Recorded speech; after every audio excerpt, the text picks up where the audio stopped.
Au te fia fatalo fa mo folo fantu sa mo lo fa so ngale dei vanga fo o le fiafi ina ua sa vale atu i se furu biru te o te dei tu la e fa le tau tu fa wa wa Blue TV e ba sole por kalame o le tau ta ya e male manuia fai volo tato o tunu tau ta ya e male malo tau ta ya e ia male fia i le ngale le o lo tato ma te sili le langia ba se fo o le sao ngale mu ele tai nga male pui nga le tua mai se le alo Yesu Kristo male nga pa ia o lo tanto fe so ani sili ile aso male aso o taimi ele lei o taimi fa pole ai le loto o taimi fo yo le fa le e le ma fai la va na tu la no ina ma tu la fo ina tanto wele tua ya awa so ma taimi mo le soifua maleola fe foi tatou te fetalo lo ai ma fenga solo ai le taimi ma le taimi ile aso ma le aso e le ma fai ona liliu le alofa ta ma lo tatou ma te sili le langi o ia o le tua o le ola o ia fo i o le tua o swinga o ia o le tua o me fo e le liliu ia i lo na alofa ai enga ke faiangi mea fou ele i va ai tangata i le taimi ma le taimi e le fa bela a me fe mo wa ile lo fa le tu le ai e lo fa lava o ia e le ma fai ona lu fa pe o matua to ata mai ai a fo ila ina sauni na ya o inga fui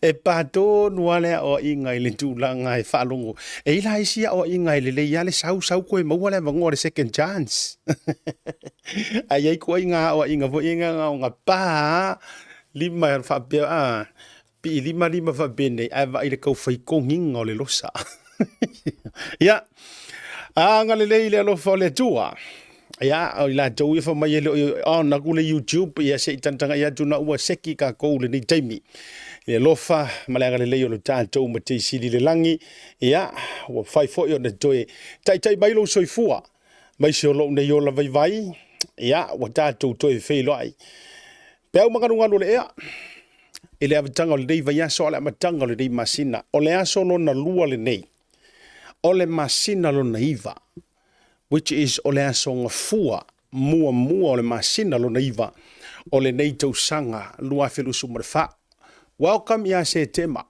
tato fa feilo ai se tema fa feilo ai le loto fou tato fa feilo ai se tema ile loto fia tato fa feilo ai se tema ile manuia ma le sao nga le mu mai lo tato tapa au sili ile langi melea fia le loto ma le nganga ya e fa talofa wato itua polima wa mo watu le tuava ma le antu vasa sa pare fea ngai sa moa fa i ungo le vaiaso a Amerika o le lanto o le pole nei o le lanto waso sa ya o matou le nei tulangi ni usila au se talia ma tu motu le Pasifika fa solo tu isi o tatu butiru i Samoa ia le o tatu patipatia le nei vaiaso a mata i faiva a lofi a ao e masani a i lo tatu butiru tatu te ngangau le vao tatou te faa ele tai ia tatou te tautua matavela tautua tuanvae tautua hafutoto ma le tautua upu ai le ngata la ilea o le tautua ai tau malele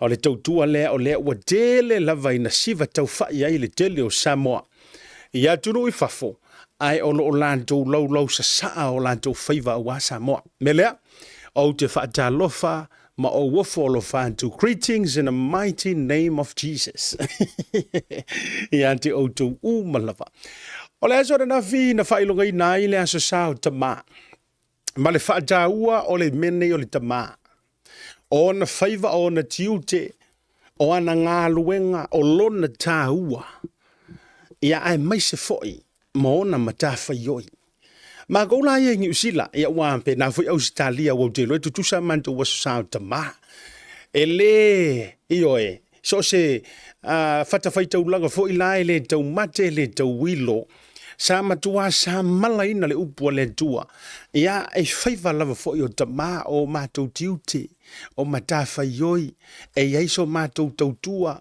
e yaiso mato ngafa e yaini o mato matafa yoi ai foi so mato taua ia talaya le tusi fa mai o tama o ta ita o ainga fa mai o le ulu ia o le ale fa umanga o le mea. Se pa whainga e kau omi mai. O le tala le tusi pa ia fa mai o tamā o le ulu o le ala le saonga. Ia, whatalo whantu le a o tātou iri whatalo wha omi mai wha uma mai le winga o la ukala. O tamā o le ulu ia o le aso lana na fi. Ia, sa whai ei fo ia nei sa matua sa tamā. La tua tulunga ngai ata le matua sa tamā na nafi. Sa matua alo ala. Mai le fo le fautuanga fo sia tarusanga sia matu tamā fa le nganga. Ia mana ia fo e kaku aloa uma tamā le tātou ministry. Ia ora solana na fi sa matua aloa umala. Iyo ese felanu wai. Ia aloa fo isa fea ngai. Ia mama tau tama. Ora aloa la leo la mea alofa. Ora aloa le ngofuanga ngafi. O koe mga oa ia. So toi sau toi whai atua ila u tau tai hae nei. Ono le tāua ia tea. Ia o le mana i o le nei mea alofa sa. Ea lau le ka ua kora kanga mai lau mea alofa lea. So o le matou sau o le ko akele o ka maon mako kalesia. Tau sisira mai. O ta mā matutua, o ta mā tuai, o ta mā fou, o ta mā whaao liodi, o ta mā ele i loa tonu po o ta mā. Awai kasi maenga o le tātou te whewa i le teimire nei. Ai matua ke e a le si e whai makama. O le si tangata matua te e a e whai matama. O le whaatau wa ina tau sisira mai la ele ma i la reka lengi a kama. Sa matou fia ngai la sona nafi. Ia ole mana nei fo io nei matou mea lofa. Te le mea lofa na maua. O tau sira sila tula, o matou e kalisia. Wale to e faia la le mea lea. Maua le la ukamo manatu. Natu o le tama o le ulu i o le ainga. E le ai la o le ala kilo i e le ai. Kele o ko ele fai ka kuspa ia. E kele o ko ele o maua mai o kele o vai sa o kwarkati. O le tama o le ulu ia o le whauma mai. Vai la kako ia. So koe arurunga ni mero pasia kurunga po iesi le ai. E le ai a masesi wa sa o mesangkati. Rongo winga. E ofo ia natu kasi lea maka video ai le. E toi foi mai la o tali doi po iesa o langkati. Ole va tosi sila mai o ta mama tutu o ta ma feo lolo e fo ila mata ma fu e pi ka manga nga e ta mana na le ai mana ia tele e o i ka keiro e ka kai fai ka kusa o marka ka alongo o le tama o le ulu o le lau o ko si le sila ku ngai le sia o ka mai ka male ka le ele fa ma e mai ga le pe lua le ke o kisi sina mai nu o kama ia pi e kau asa vali mai pi kau ko wa ai nga o nga pa o le musika nga ngafi oli ai le ali ai va ai ile o pe o pe ai me se larga ka o fulang moanga ngale i ula fala ga le we chess o tanga to pailate so le ele o ka ko ngiu ngi lau sa ole lei ia le bo vai tunga sa ole lei ia ka ka mo vai ku langkadi e ai ele se ulu ka ko ngi ka le sia o sa ngala se ulu ole misi fiaui ole tala le tusi ole tama ole ulu ia ole ava yes ai kau ia ole tama ole keni ole ulu pefa akwali e sa war kala ngopi e kau tele se le mako sa kama ole tama ole ulu i ole ava fa fonga le ma o ko kinga wa e kasi le va e ngai peito te mumusu e tautino kwa mumusu o ko ka kingo le mele ai wa nga le am tango nei por kalame o te fai loa tu ai o te fia la va fai loa tu ole tala le tu si pa ia ole tama ole ulu ia ole ava ya e kinga wala ole ava a ole ulu o tama ia wala fa fokala chole wa umanga whaasoro mai o kako ulu. Eoi, wa umana whaasoro mai o tātou ulu. E o tātou ulu whaamakua ulu. E male ulu e so o mai e lalo resi ulu. Ma whaasoro me hale o kako kamai. Se ia o ai kamai ulu. O le tala na nandus bai. E mo o mia le whaamama mai o lou ma faufau. E te tau teiki ngai fo ile nei ya o onga. A whape fo i o oi o le maua. O le tama o le ulu ia o le awa. Ioe. A o le ulu o le tama whape o na ulu Yesu ke riso i le karisa. Kusala o le kama. O longa ulu o Yesu. A vaila ga ko ia. E ke whaalongo la o ere kama, kuso le line of communication. Mena le ngō kau musu o kuai. Le a whaktai a mau au waa. Mau au waa, whaktai te le lo 50-50. Makua ke. Ma le mai alo tau tūpā. Le ai ma tau te leo whapea tu o whaalea o ngā ina o le ai. E uma foi la usau ke karangor ko le ko fa ka wainga. O ta ma o uluia o le ava. Fa pe o na ulu Yesu ke riso le kalesia. A o ma ko kama e fa longo la ilunga. E yoi. Efeso ya fa Efeso lima foi polusu mato. Ka ngolo ala su ela kusile o fa Efeso lima fai upu elusu mato. Sa wai. Efeso lima foi por isso tolu o le tama o le ulu o le ava. A fai foi la o whaafonga mai o ere ki ngā ai matua e le avai lo ulu. Whaafonga mai. O le o te tala no atu. I le terminology le mai er kuspa ia. I le ngangana al tuspa ia. Pea no tau tau sanga atu. E mo mia le kiringi mai o lo mawhau. E te tau mawaina i nei fo ia. Lono winga o ele tina usta i lo ulu. Yeah.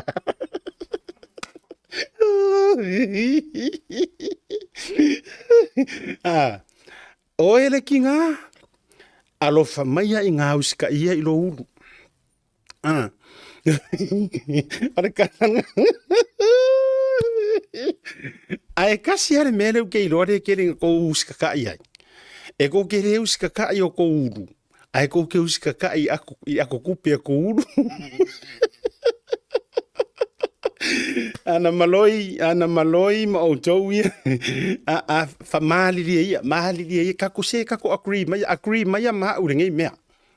Le anga ele o sa ukala. O le tala le tusipa ia. Ia whaafonga la le line of authority le la whaiaku. O le atua. Musu mai kama. E alai musunga. Kama, musu akur ki ngā, usika i kama. Nā whai kako ye? Oh, kao.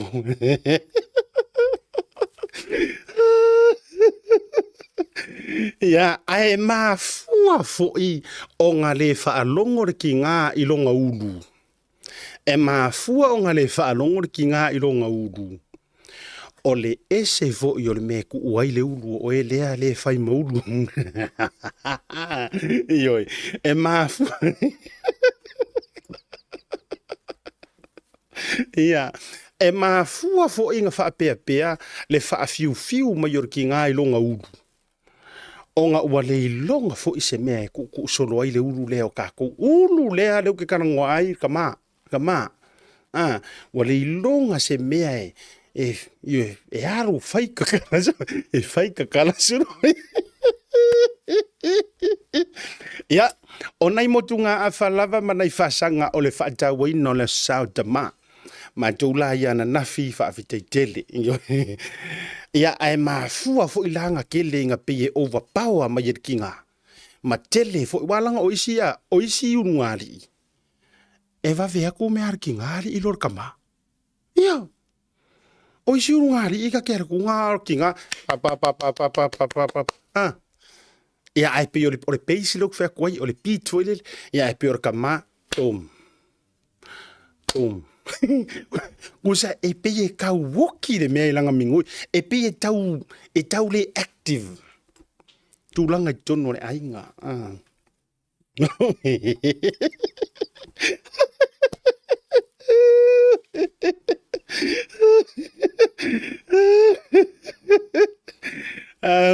Inga viola. Ia o tau tama, ia o tau usi tina ia o tau usi tai. Langa o le kala ngā kusi pa ia. E o ke musu, o te lefa tua fua se tala. O te lefa tua o te fefe. A le tala le tusi. Fa mai. E usi ka ile ki ngā. Ai alofa met kama. Ka. Ai ki rola le mali o le mele. Wala e mo rota to me il tatu wa. A ka ko ye nge le mele. Ki rola le mali. Vai foi la le formula le tua. Suni. Vai yanga vai kalangoa. Va ai le kalangoa le la ka offside. Fa mo tau tu mai tonu ia maua tonu le nganga o le tantou matau. O le winga le ute fai atuai. A wa a fa peva mai le ulu o le ainga. O le a se mea a maua maseru manga I manguia. Nga usur fafinge fai ngā ruenga o laenga o le ka avale vale ale mea le fai. Fo I mai le fafinge mai le ngā ruenga nga o le ka avale vale ai lumo le kiwi. Le winga ngā leu ke fai akua. O le a se ku ainga o le a se ku ainga active o le a inga active. O le ala fo ila ngā ke le a inga kangoro markinga. Fai lo markero kong. Ina ia maua se manguia o le a inga.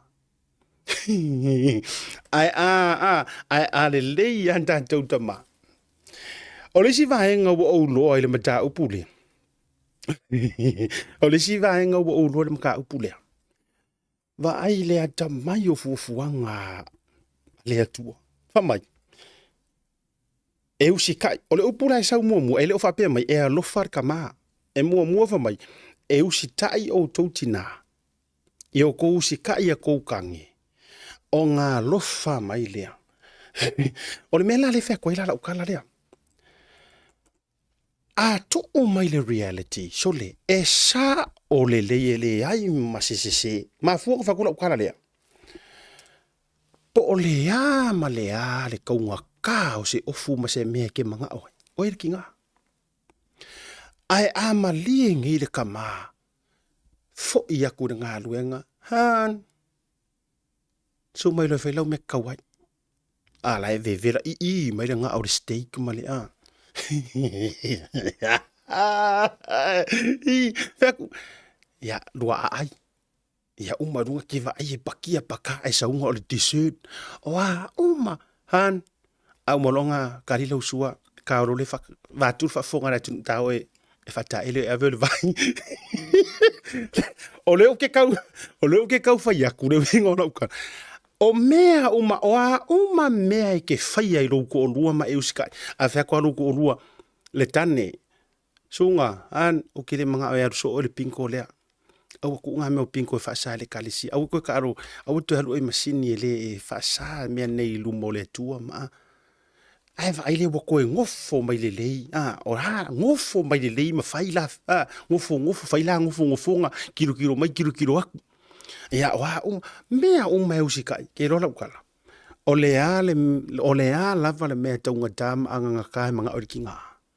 E kasi ar fai aku. Han. O le lava fai ngai lipstick lang mo mga onya o lipstick lang aulo. E le ku lau kala fa mai. Kau. Dekat ngadi. A mo mai malang sidiva mo mai malang violet sau malang.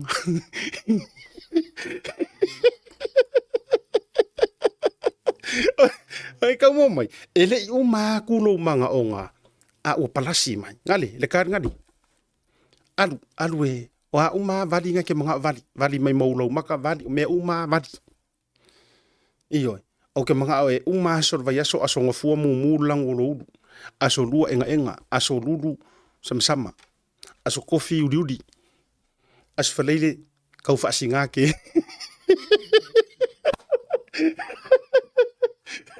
o le winga o lau tala o mea ya e faia le langa lu ke kalangua fa kama iyo o lu ke kalangua fa kama e malie le lotor tama ai usika ingi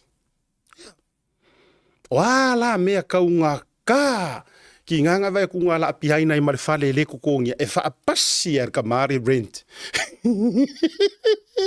e fa pasi ma payment e fa kaure au longa ma fu isia le ki au mayer fa ava mal au vivile e se le poto le tu ya o ma fu ngo fo ile ka mai fasi fai kau mga me uma o ngol fa kau ingo sio ma ko wasu ile aso na nafi ya fa malo tuai fa manuia tuai tama malava lo fa fonga mai sila mari dia mai o ko Amerika mauska ai masa mo wa expired ko kama mai wa expired ko waso fa mo mole ai amai ya manto si manto enjoy fa manuia joy la sau tama itama malava ya ti roa ni sila mai se foi au se talia sa fa ilongaina le fa tawino o to le so na fi fa tai fa manuia le tu ta do just fa no ja o aso so fu ma so fa no to no mai tanto of se happy birthday Gina is it fa ale o fa ale tu mo vao wolf ja fa manuia le tu happy birthday Tina manuia la jonga ron so mo fa tu sanga o Tina fa ale o fa ale tu mo vao wolf fa dai mo me uma na e fa mo I ma to fa na lo fa anga alo fangia ele tu alo soifua maua ni si tu sanga se tele tatou te mafutai pea alo fa anga mai lo fa na mzio to alua pele ya fa popo toi malo fa anga seta ma tatou por kalame tau te ya ele lei vaenga ole afi ori si tatou aso fa na o si utina matu ole nei ka lo fai vai tupu happy 82 birthday tina matua ia vai tupu to faiono le avasa ia ai a to fatasi ai lava le varu suma le luol tina matua vai tupu ia masiana beosana great granddaughter ia le tama ita ila le ia lope tali a ami le Ginny Alexander manuia le joanga lo valu to sanga fatasi ile so ia masio tina po lo nana ia vai tupu. Happy birthday to our mom Vaitupu, to Fayono Levasa, and her great-granddaughter, our granddaughter Lupe Talia Ami Leatini Alexander. We love you both from Bolonga family, Lausen family, Leavasa family. Ya basi fo yo litina ya Emma Lausen mato fe lo ai fo ya litina ya Vaitupu mo lo so fo Vaitupu tatalo ile tua ile na fa malolonga ya jo litina malo so fo ya fa fo leva. O si tātou waso whanau o le sunga ia Paulo, Ioane Telesoma, Michael. Whamuri atu le atuanga lo wono se furu tu sanga Paulo, e le de yaso. Whamurianga o le atuanga lo sefuru tu sanga o le uso ia Paulo, Ioane Telesoma, Michael. Ia lofa le atua, toe wha upopo ni siaso se tele molo se fua. Awa le tu singa le ainga, lo whaanga mai au ainga, mai ala mangoto, viti au se talia whapea ni usila. O popo toi malo whanga a siata, ia mo le sunga ia Paulo. Atuanga lo wono su tu sanga le so. Ia, o le isi happy birthday le nei mo le sunga le FBI. Ioi. Happy 47th birthday, brother. Taula Papa Victor. Washburn, tired. Okay. O le tangata e fōlinga I pepe malana ata a ua whaasolo ina lo matua sto ina. O re tele la tanga ro whaase mo fitu, brother. O vea kua di eke rua kai kupulanga ali mfonti tu lisia di. Ya, alo whaanga mai asiata mara tauta ya mai seo fans. Ya, supporters fo yo ila tau e muli ta I tus tu singa. Ma whaasala launga le nei fo I FBI, le nei fo yuso. Ya, ilona to mai fo I meo sa ililinga me se fo tulanga tau taxations. Ya, po so tu si matulanga fa pena. Hamru ya le jonga lo whaase furu mara fitu tu sanga ile so. O le se tato waso whanau, o le atonga fitu tu sanga o le tamaitanga tatino au le leilea ia siani panapa ulungia. Muriela jonga lo fitu tu sanga E vivi faya ma tolo to leli o ma faya oila tali o na uli mai lo fitu tu sanga le so. Ole ma tolo talo ia joe fa popo ele tua nisi aso se tele mo oe ia pui pui ma leo oe ele ali i o wala uma fa amuri tele le tua ia joe le tali. Alo fanga mfabrianga mo oe mai lo nana solinu o ainga o mai sa mo tuile ni usila ma au se tali alo fanga my brothers Joseph and VJ fasidi silia yo ma ualo fanga o matua mo oele tripele happy birthday son, we love you and God bless man we are fit to sang ole tali ya Alicia so soifua ole sunga ya Deacon Tom Vaifali. Happy birthday Deacon, may God bless you with many more wonderful years Tom.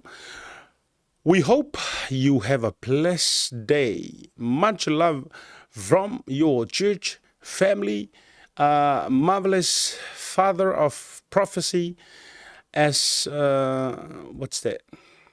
SOBLM Mangry. God bless you, Deacon. Yeah, familia toi malo wasa soifua lo sunga le ti akono I le nei. Fieri ko songar ki akongori. Man, le tele api musul ki akongo e failo me onko sango makua. Was there a 64th birthday? E ile so fan now. Sa tau e tu tatu tau te yae. Ia la tu eva tu pele so soifua le te lopena o tu mua. Ia o le atuanga o le ono sumar fatu sanga o le kaule kilia kula u faitau il ta ia sunga ia moe mausu o kalo fae so le ai o to fa ia moe mausu io ia ona wata usenga mai le fonte le fa ile ia kapeneta manuia le antonga lo wono sumar fatu sanga ia la to fa moe mausu ta mo le la towa moe mausu kapeneta.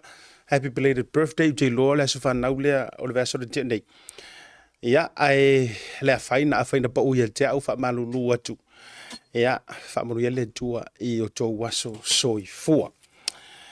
Ia te lo pa na na tato wa aso fa na o mafai on na tau no mai I le tato office nei fa malulu atu.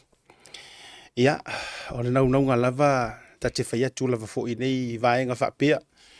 Ele o sesi lava I tu fa malulu atu fo I a fa pete e te sentinga mai ngalo waso fa nau ele taitai o le aso e fa tu nei o tama I fa linga I tato wo lo le ngai ka ko suma fa tano ngale la so mai a fa pe ele o le aso tonu le lo waso fa nau a we ke va sentinga mai nga ele tautai ai please send it to tautai ai malo ai mana ia le sen sa o mai lava le aso tonu le aso kongu le fa ele aso fa ngau fa mole e fa faingo fie ai fo I mole au fainga luenga mana tua mai o ke le faia it's not me e ke send mai la te fie tara no mai te au ai le o una faia le vaenga na o lo ia le tato o fainga luenga la tu te faia mangafa tau li maina le vaenga lea a fa pe la ke sau e ke fai mai wale ai ku sa fainga ku nga pe wale vetu no malia fe no au te ta mai te o auia nga ska ka fa sala lauba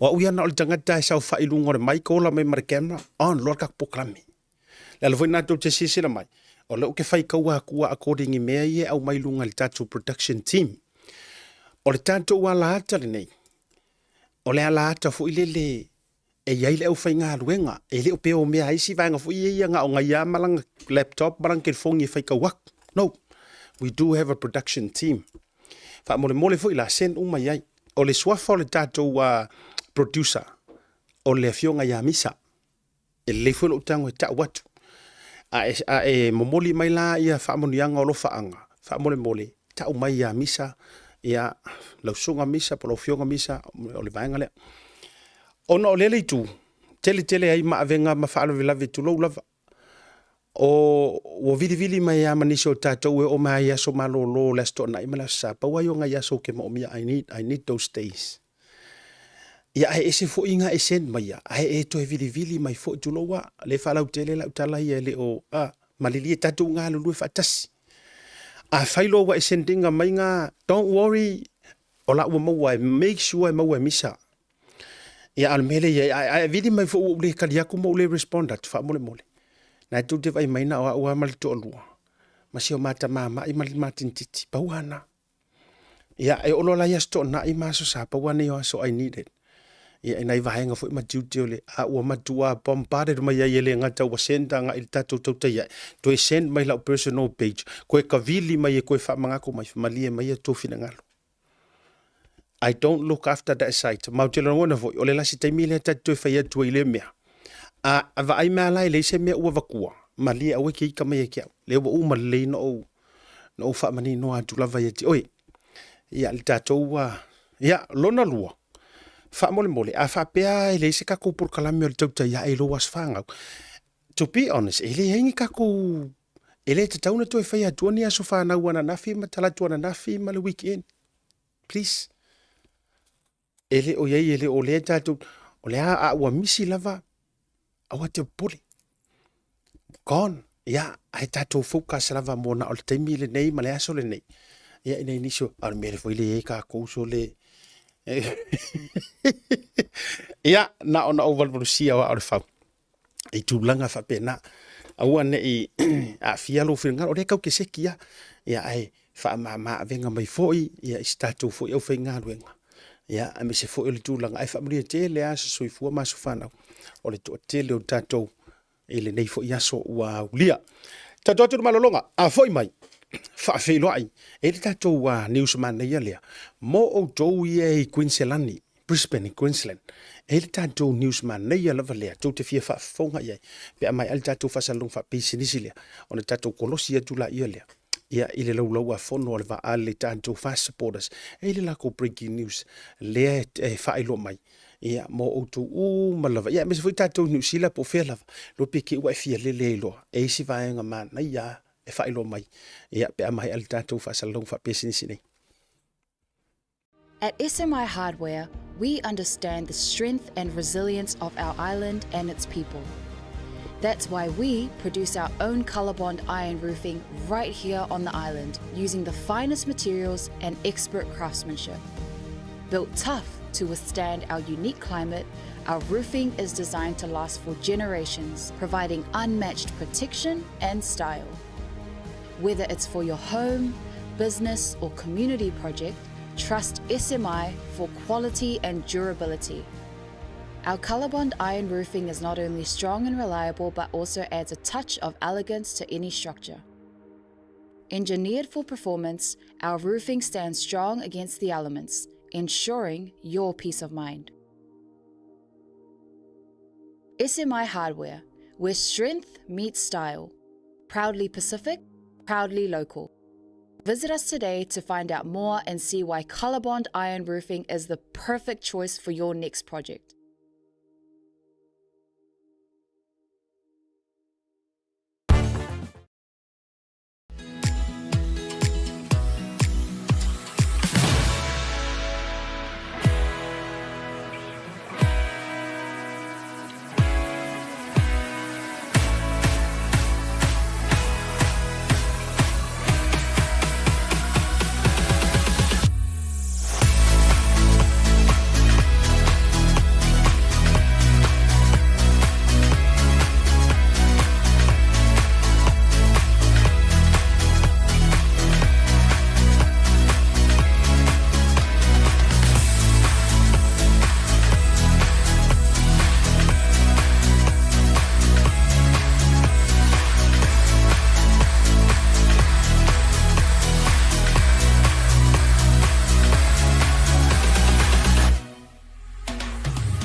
The Color Shop in Matavele can brighten up every aspect of your life, from interior to exterior. You can change the look of any project you have, from auto to home, around the yard, and everywhere else. Bring color to life with our selection of the best paint. Come check us out, because we're more than just paint. We got bush knives and a whole lot more. We're the folks that will help you kick that drab right out. So come into the Color Shop in Matavele. Call us on 25577 or or 21527. Drop an email to cs.creston@gmail.com.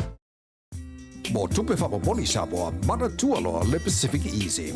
Olo fa wau pere tatu fa toa na le lima tala to tongi mo tupe fa moli be ai fa ngai le Pacific Easy mobile app. Olo fa no for the direct transfer to posi sa wai lo tupe le tatu account ma fa tino la foi no tupe fa moli lungol te foni ai nga fa bitoa. Ioe fa sauni lo taimi mau tupe o tonga tale pensini ai fa ngai le tatu Pacific Easy app for the direct transfer mo tupe fa moli. Olo fa no for your tatu ofisa your tara o tahu humba mangele po tātou la silia ma le fitu se furu fa sopori ai New Zealand. Mo disa fam talanga bala aule o Barcelau o tasiono ono po numero masani au kilani o le lua fitu ono fitu iwa fitu fa po le lua fitu ono fitu iwa bar fa Pacific Easy o la ba anga mo tupe fa mo boli Samoa.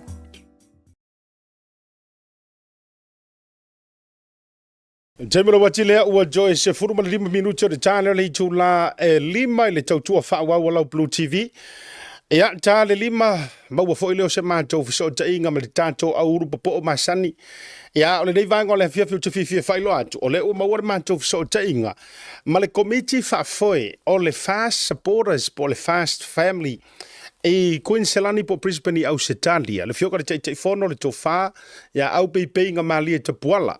Fa pe fo ilona au vaa au tustusi ia ma le teu o loa. Fionga nganu mo le mana me se foi o le tina ia lisi lungo le tātou proklame. Ia se mai tātou update ai mua lava whawhera ia tui lau fionga le JJ Fono ia me se fono au vaa malu i le reivanga o le fiapi. Ia, i whalolo lava lau sunga seata e whawhelo ia tu ma le nganga le whalolo. Whawhtei nei ava noa whaaulo o mau o whai stato whero inga whawhelo ia tu lau sunga seata ia whinkalo whikalengo o e vai malai. Ia koko o whakoi e lima iei puleo sa la whai. Ia o le fungo le ala kau oro e kausia ia alo diro mai ava ia whapea foi le kapau kung mai pea ia man ang samo le oi. Ia o whaingao o le fungo le ala kau a seaka. Ia whapea foi ka ke wheido ai. Ia langa whaingao e o mango kofi ko wha ia le mo wha ko o kumua. Ia whapelo e kumalanga wha lolo lo whakalenga. Ia a leiloa le. Te noa fo i po le whautautanga au peipenga malie. Ia, e te whaale le fulu. A wane ta mai ta itasi o a ana vai antu le fio le aloli i ma putu langi. Ia, whaasisina fo i ma swafa te tele te tausia. Ia, whai fo i tate o mai. Ia, ele mauta ma le malai vai au au. Ia, o lau whautautanga e tausia. Ia, le matua i tofinga o sa tuala. Fio le tole paiali. Ia, ai mai se fo i...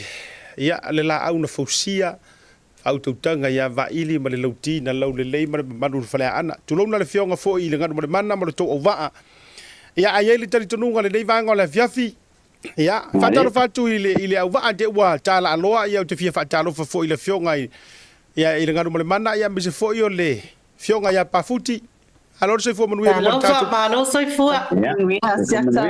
Eu tô falando vai malai. Vai coi. Malo soy fua manuia. Vai a coia se lá e eu leso tamale lá e mai siata. Malo forza wa ta ia siata. Malo ne tautua mo Samoa. Ia whawhetai i oe o lota ofu na mai le sa maria nga le leila u leta ua lona suafa i oe. Ia na mai e ofo umana wala ia le si mai ofu lunga tauta e ofo laila una le ulatu o le ula ko isa fa me alofa mai el sa maria nga le le e wa ko sila o le mele ia na ia le taimi tauta le to va ia te au ave ola u le langi wa matofi o i sa maria Da let's come on ko i lucky tip pale o langa o sia ngalo la kwa ma fa mai si o to lua han oi e nei tinaio mai a mai nei kula ya oi ya fai no le ia o kinga makukua ya uyo lea ya ono le tatou taimi fo i manatu ya fana tonu le malama mavili le fia mai na lo fionga le tei fono ya e se tala fia mo tatou ala fo se update mai i le fa mo taluna umar tatou fa tanoanga mo ya Moli tu lava fafta tele la sunga seta pola renga foi ba malai. Ya o te avangoa fa aulon nge avangoa ua mau nge ma ngo fa ke le lava mo muanga ba kulo fa ke le lava I ka comedians e la sunga le to ya e kai kongo ke le yo lo sao e fa pe foi tu lisi e am fai pi ke le lo to sao o lo lang lo ina ne fa mo ya te tonua ele to e o se lilo ele mamma lo le tunu le nei fa mo ale le lava e taua yo le nei fa mo e le fa fonga tupu mai lo a fio mala tai I Queensland nei e yo vai taua lea wa fa tai ai lo sunga le mai malai ono le nei abanoa ya sa ese fuanga sa tatu tala no mo ai ona ese fori tulanga sa ai le tatu fa mo ele fainga malanga mai ele mi sta foi por te fono ia malona ava ia wa foi fa lo ngai no le ole fatu sanga talu tula mai fa se te ia le malo ia ma fa lo ngai no le tala lo I nei no le fne yo tatu lo I selenga ia le sa fa solo uma fu fonga uma ia pite ia le pela bon tatu no foi te mi vai ia sa tu ai tar sanga tu atu le tua ia mau mai se fina ngalo le fionga palmia pem fai ai ona au mai di tatu fa mo ole tali mai le tua ia ole wa mai le tala ma good news ia fio mai palmia di tatu fa mo nice ia tulang uma foi la ia le atam fai fo e si la titi lunga le fofoang uma la ia langa fingata wa levanta to mo miti especially nei I Queensland nei wa levanta mo miti ma fatritali serva no fa aulo fa penei ia le sa tu ai tu le tu ia fa stai le tali ba ia sa le la woman fa menino mai fa ma felo ingan na fimale te telefono po le fionga mista ia hostal fia ia le la fio mai le fionga palmia ia Queensland ia tai mai lo sa le wa leva te le asu te le tausanga o tatu mo foi nei fa manianga te loan tau foi mo a sa malo fili tale tau nu mai ele fionga palmia ale o tali le tua le ole a fio mai o lo fanua Brisbane ia ole nganga fa fetai le tua seta o le tala fifia le ole a fio mai palmia I mortato fa moi ma lo fa tai ma na ia tele nei tala o sole au te fai tu la tatu kunselani ele va tu la no I au fa pai fo o tatu fa ternong o le utou fa fonga maua kunselani ma ila tu fo e fia malanga I me fa bene wala nga tele au New Zealand ila o America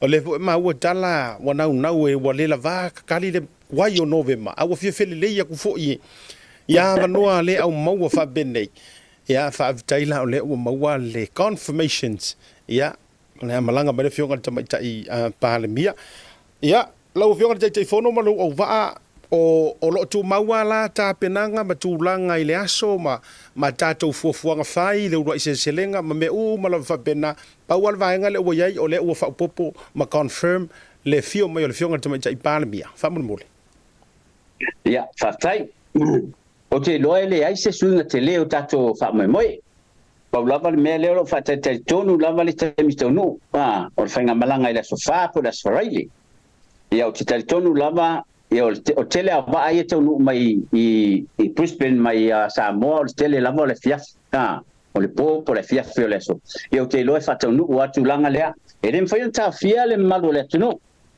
o leo la fai malanga tu le malava lele ia o te lo foi o este mi lunga o la call fa to atu malo le tunu yo ai lava ia tu lo to foi tupu mai o le tunu e fia fio malava lele ia o te lo ele fa ta fia ia o foi le fa tata dia tu le fio mai o le fio ngal palmia ia o te tono le o le ai foi le federal la involve le federal I tulanga fa pe ana sit fia foi la sunga ia o tulanga uma e mo le safety o palmia ma ka tinga me uma ia o le federal e tio malato ia o mo foi lana na tatia tu le turna ia ole asfraile lava ia a faia tonu mai ia le fosa o sauni le committee ia o fose tali fa lo fo I mo tonu mai ia on malo lo ile o le tato fainga malanga lo taia o le so astonai le so lima le ia o le valu taiao ia o le ua saunia ma uma foi ona sauni ia le komiti ia tatou te wheloa ia i le aso taiao le o le stona e whai eri tatou ava o wheloa inga ma le fionga le palemia e whape foi le mamanu le whainga malanga ia o le aso lava lea pea uma na whai tatou ava so ai ma le tatou maftanga ia ona tuulole o le avanoa o le posiva i le au malanga whai e se latou posiva i le aso lava le stonai so ia ma whaalolonga e ia na tu atu tātarunanga mo mua lava i leise me o suia seata o whaalolonga uma lava nuu o tu malo la whanga ma ainga ia o te loa paule o le taimi e whaatino e ia whaalolonga o le vala au tu ai ma le avala ma whaalolo le pa io tupu mai e o lo a fio Queensland nei e o le tūlanga lea i o le asto nai e whaatau o tūlanga uma lava ia pe tale tolu po le afa le lua le fufu ia on malo lo i le whainga malanga fai se na lato malo longa ia e sauni ai mo le onu le fia ia o le aso le fai longa ila whanau o tato corporatina lea ia le wa uma na sauni i le convention center ai nei Queensland okay loa le tele lava o pa ia malo Queensland ia o silfia uma o le fatai le tua wa sa fai sauni ulinga ele manatu e fio mai le palemia ia te loa o ko inga venue ia o tato saunia mo tato asfana ia efektau le lei mo le fionga palemia o io le venue tele lava le fai ia fufuanga tele ma walunga fa pera tunu ia lewa tingar tauta ia o tau fai lava alvi ia le tu o le fio mai palemia ia le fai tonu le tato fa moi ia o le stona ina da uma e feu lai tato keke ia e la van fai atu ia ele ai to e fa lo longa sto fai ele aso lea ele ai foi fia ta fi uma lava siva e fai ai ane ia mau leva no le tunu ia mar fai nga malanga e fa pe foi le fionga palemia ia no lo le sa te lo o le sa ia lo sa un ele tato wa sounding tele lava siata ia o lo e tu atu ia au la fai nga luenga mai kalesia e la to te saunia tato mafufuaina tato felo inga le po tato sauninga le la sa ia e mo foi tali su al fainga malanga e fa pe foi malo le tunu ia on mana on taia lo la sfleile ia taia la le ia tato do se silenga ia fa tai lo wa fio mai le fio ngai palmia o lo binga o le fio ngal palmia ia le la sisina tato tonga vai fa tasimale member parliament inei ia tala lo ia foi makipi foi malipino tato a container ia me fa solo tato fufonga uma la boleaso o fufonga uma masani o tato savali o tato siva ma pese ia fa tato uma le asolea ia o tele foi fale ainga lewa mata watu ia o le asolea ia o le asa o la mo foi la no le tulu tato felo ia me le fionga palmia mo foi se no ia le asa no foi le fionga palmia ile mamando le tunu ia pero tu langa le tem nei lo wa tainga le mai malai ma lo fa jai jalinga fia longo man nei ta penanga man nei le news fa fo boa ia confirm le fio mai o le fio ngata mai tai pale mia fa tai fo i walanga a fu lava i ya sa mo i le tai milea o le wa matua a matona pisi tanto i sa mo i jalinga malo o fo tanga ai fa tai le fa to fala inga o wa o tatou i Brisbane le tala malai ia o le tala malai lava foi i le fio mai ai o le fionga i te pale mia muli ia fa mapu e mai nisi foi o stete manisi fo pitonu le fa solo ia le fainga malanga ia po ai nisi e fai fo na fea la na fionga le te pale mia ai fa tai la o le la o mawale confirmations mo kunselani lava ia o mai tūlanga o tātou laulau, ia, ma le au towa ato le atunu, o totoe ni tātou laulau, o iai foi ma se avanoa ia monisi e whaatau ni laulau me tūlanga whapena, e whaina mai tātou update? Ia, whaatai lava, o le awhenau te loa, o le awhionga i le tātou te uloa, ia pāwhuti ia o lo whengai ma le tūlanga lea, au taimine ia wamanai a lava le alua tātou laulau, peia ana tātala noa, o le news le len fatali ai o stala len fatali ai ia o tton fo ia ai longa e o tu le luva ia so to se la bla o te tununga lava ala bat pele le afane le fionga te tupe ia o ia le o fenga i martato wa try booking ya sai mo lo wa no sai siata ia o le time nei o lo wa fio lolo lava tatu la o ma on fa tau ai e te talo atu lava i tu malo uma lava o fia mana bien lau e fia paso tai mai pe fa pe o mana mi se sani mo le fa wingo lau tatu i tu malo ia le ngata ile ni kalesia ia po o ai nga fo e o lo ma mi se lau mo time nei manu le ia lau le va no ai fa malusia tu lava ile malu o Samoa ia uma pok lo ticket ia nga print mai la ia le lo ticket o lo ticket nga te fa le ton e vala agua te foi mal fa alo Samoa o ia se tanga te mana o mia se special meals for le vegetarian ia alo fangia e longo mai tato officer mo le so ta ia tu le il vainga le o nga fa malato le tato copatina ia pe ona Paula si update atu mo nei taimi lau to fa siata malo fa tai ia lo fionga ngar mo mana lo fionga le auto stosi ia le ase si vai ngai te ua pa u le tato te fono ma le te uloa em fa ona fa lo tele mai ia fa tai lava siata mo le avano nei lo matua ole e mo isa tano ina na po tolu fulma lima ia fai pule al fast ole tolu fulma lima foi na lau na fono fa pi ia tu lava ile sa no anga foi ia le tai fono ia male te ulo ai olea ua mai tawa tu foi ona olela afio mai ia le tina foi ole atunu ia tato palmia ile afio ole sa fa pito olela pe na matata no ana ma ua male tai fono ana lela pe ia ma na ia limas fultasio o tu malo ona elena o le fast le tato fa moi ia ole o sa moa atua ole a lava le pati te ia ua tao fa uma tatou Samoa o oe o le Samoa o a o le Samoa ia o le tatou palemia le ala afio mai lana le fala singa ta o le tatou palemia faftai o le Asia tatou i Brisbane talu lava ona tula i mai le fainga malo al fast ia ele i o mai lava lana afionga ile tina fo i o le tatou atunu so instead e tolu lima ia o le lima tasi e tate wai ele fa pe fo ila atu la i mai ia se HRPP i le tu malo ma le tu malo o lai fo i ai i al vaenga le fastina e fa pena fo i same goes i le mele fo i tu la i mai le fast o lai fo i fe filoi uma fo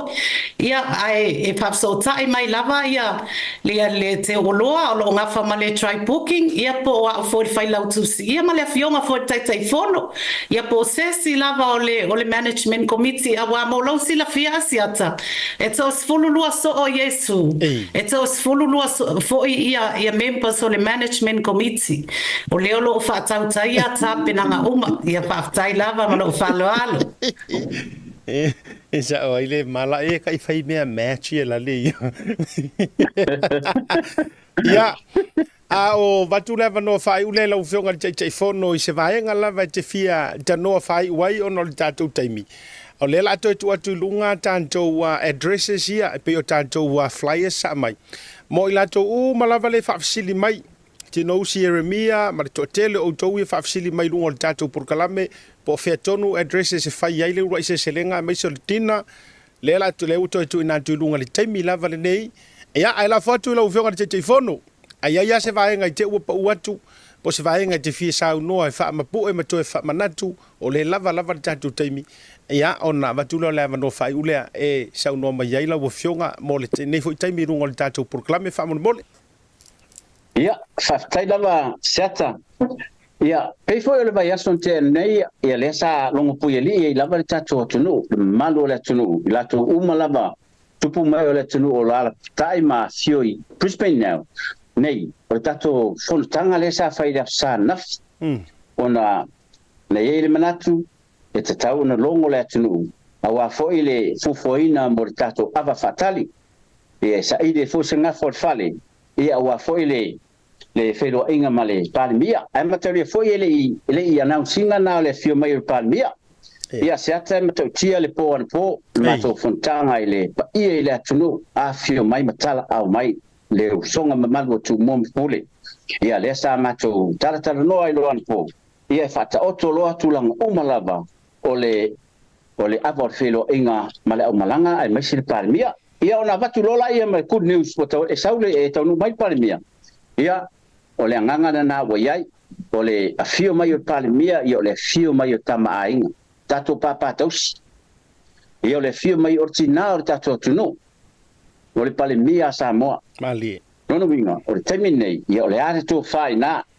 le arfa inga pati afio mai tala au mai ole afio mai tato tina tato talia ya vatu ya fa tele la vai tupu mai ole tunu sama to fenga yan po sa fa matu talan po e moria tu fa tele lava la sunga siata e to tia fo ile mai ta watu tele le nga male lo sa fo i fa pe fo i ale sunga ya tulisi sa mo fa pe fo fa ipi le ai ma se tupe o alu le nei mafutanga e to tongi nei tai mi uma ole vinga le tu fa tai lo to fatu ai tausi ia o la u faftai ile komiti o fafoinga le nei fa moi e batu lo faftai tele lava mata mai lava tupu mai e retunu ta pa au mai o aloli ia malu fa fengai lo mato fai me fatas e tali da fio mai ele tato fainga malo e le faingo fie le ngaduenga ai faftai ile to fa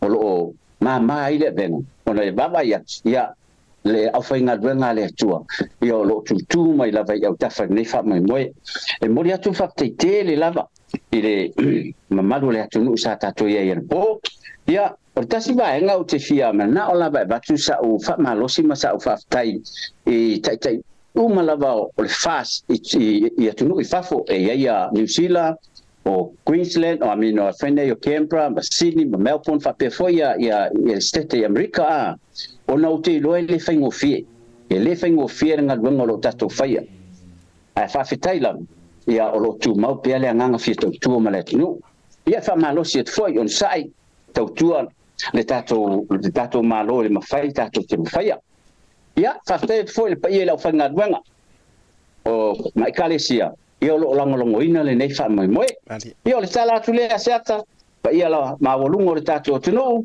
ia fa te le lava alo fa tai ia e le sei vai nga to fa sili lo no inga tato e to mo fu sei tanto wa noa il lata po not next week at the following il to fa si fonga lava o setema le si 2 weeks it don't to most tanto wa noa ai le yo o le vai aso le fa moi e mai se sta to update ma tulanga ia ai ole afso so ni la vai longo puiali ia fa moi uma le nga tato wi Queensland ia ni si fo yo tato wa vai nga lango o lo tau ma fai mai o Queensland la vai ia le uto fa fonga de talamana ia ole u confirm le fionga te mai tai pa le mi fai malanga tu fa tasi ma le fai nga ma lo tu le mai po le parti le fasa e fa tuina e ala i lango sua ia le ole fifio atu e tala malai o tou ia maua fo i malo wa vanoa ia e feilo ia mai la tou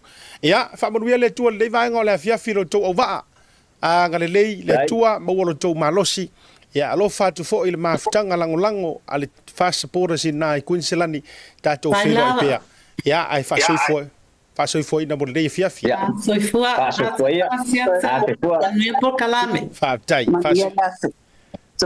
fa fo ia o le mai ale tanto wa pa noanga breaking news le mo o tou Queensland ia o tou malaya sa tou fasili e fio mai e ka ku ka mai kai pale mia e fio mai ia le la o dali manino mantol vai ia e mo wala va no Queensland ila tou ia sa fa fasili mai ile taimi pe tau feleilo ngai fa tasi mali taimi o lusunga fono foi lea atai o malo o le tau pulenga o le tadi le ai e fato au suia le fono le fai unga o ki topa ia a malo le tau pulenga ai o le vai aso mua lava po le weekend mua lava o ke topa le ai a matai ia le aso whaapitoa le po le aso whanau le whātausanga o le fast worldwide le a mata mai i Brisbane po Queenslandi e au se tā lia lono winga la lava le taimi e fio ia ili tamaita i pāle mia who knows maybe the next one ia walanga o lesi ia but towards lava ia ile taimi tonu o le whanotanga ia o te rangona o le taimile na wala wai Samoa le fio ngai le tamaita i pāle mia wha umatu maresi tātou wa so whanau le pe se kama o so whafua se imai o le atonga lima so fitur sunga ia taito Tivoli whamanuia le atonga lima so fitu tausanga i le so ia anga le leile tua whaupopo nisi tausanga si tele ia i lau fionga ma nei alau tutu mai lunga me tafanga before dinga mai o ina na whaai o ia ile santa mai le sona nafi o le avelo le tamai whaatofu sami ruia le tonga lima so fitu tausanga i le so o le au tali au tele lopo wa pe ala le wa maua le tatou tatou malolonga foi mai ka kokorosi ka kukama ka ko woro i ka ko issues le wa maua tatou so te inga i Samoa ia mali tatou ainga le fior sao maona alo tutusa ai mai se le latou tama sa toni fa tafi te fele vai ia au vatu matoe amai ia ai mai se ia le ala la ta yo le auru i la wala ngo fa rupenga ia nga fa ia kaka tangata le sao le o sio manto o ai ngo fo ia so sorry ya so ngo fo te tasi e la tali to nunga le wo ma wantu o le wa so tai mai ai ta to atu mo le malolonga ko e fa vevela la wipuki e fa isi vevela o issue ia la kara ngo inga au ai ngo sa uru popo o e le afia file nei pe mai ata tu fa salon fa business. At SMI Hardware, we understand the strength and resilience of our island and its people.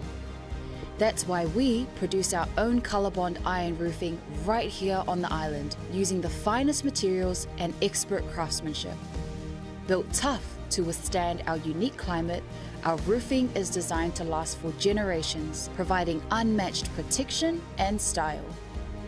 Whether it's for your home, business, or community project, trust SMI for quality and durability. Our ColourBond iron roofing is not only strong and reliable, but also adds a touch of elegance to any structure. Engineered for performance, our roofing stands strong against the elements, ensuring your peace of mind. SMI Hardware, where strength meets style.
Taimela watile o se furu 5 minuta o te daily to la e lima le taimia mantou ini usila nei a o tato yai i le porokalame Ale tauta ia e around the world. Ma le ainga sa uru papo o, ma le lantou sa o i pia ngase. Ina nei vai ngau lea fiafi. Ina ua maua le tātou feso o ta inga, ma le tātou vaenga mai Samoa. Le fionga ia rupe matasila le au anai. Va au le purisili o le tātou motonga o le tasi o company lango malosi. Le tātou tauta ia e ma le Blue TV. Lua o mātou au waa mai Samoa ua tau faise senga mai lau wao le uri nei. Ia o le sunga ia mau hunt. O le pule lua o le tātou motonga. Ia wai ka ke whaia kua ka ika i kulanga. Se teimi to ai tau no mai le mātou sao. Ai o ngase. Ia e whatalo whatori le lua vase lua li ua se tau tonga i a saa. Le lua o lua au le nei teimi e whaio le i ila. Ai pe ua toe ta oto tafa manino a tātou tau le leia. Ma lo le folau le nei vanga o le a fiafi. Ia, tātou tau whai wha maro rawa siata. Ia, ne tūla le fiafi. O le vi inga e whaafo i le atua. Ua tātou toi whairoa i fo i lunga o pe au mga ngalo le. O penga ta whailangi. Ne tūla ia e whaatalo whai se o tātou watunu pele o Samoa. Whaafonga mai so se tafa larangi, mai se o tātou tofi Samoa nei. Mi whaatalo whafo i mori atu, whaamalulu atu, waunono i lo whina ngalo se ata, pale wha e tu mua. Ona o le eini mea lofa na o atu le sata maa le so nafi. Ia, pawale mea o le pangau le maria i le kasui fua o kaimi o sata maa, le sa tato o sata maa whaatasi ai tau sanga o mawai. Ia e peta iane o mana na o hafo ilisi o wadi i e whaini me tau o io lato suafa i lato fo ino fo inga kasui ai mamea. Ia e whaamalu rua tuai wale ini mea lopa e na whaamadi atu o le whaamanu ianga wati lei. I ne fiafi whaamanu ia le sata maa, ia oi leuso, vai malae.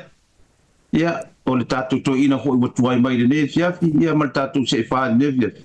Ia malo le soifua malo le whamania la sata mai ne tula fiafi. Alo whaaftai. E uma usau vaenga le langa luke ngo whaangongoa ia ulua, ai lea whaina lea. Ia, la whatu mau, whaafiro ia tu.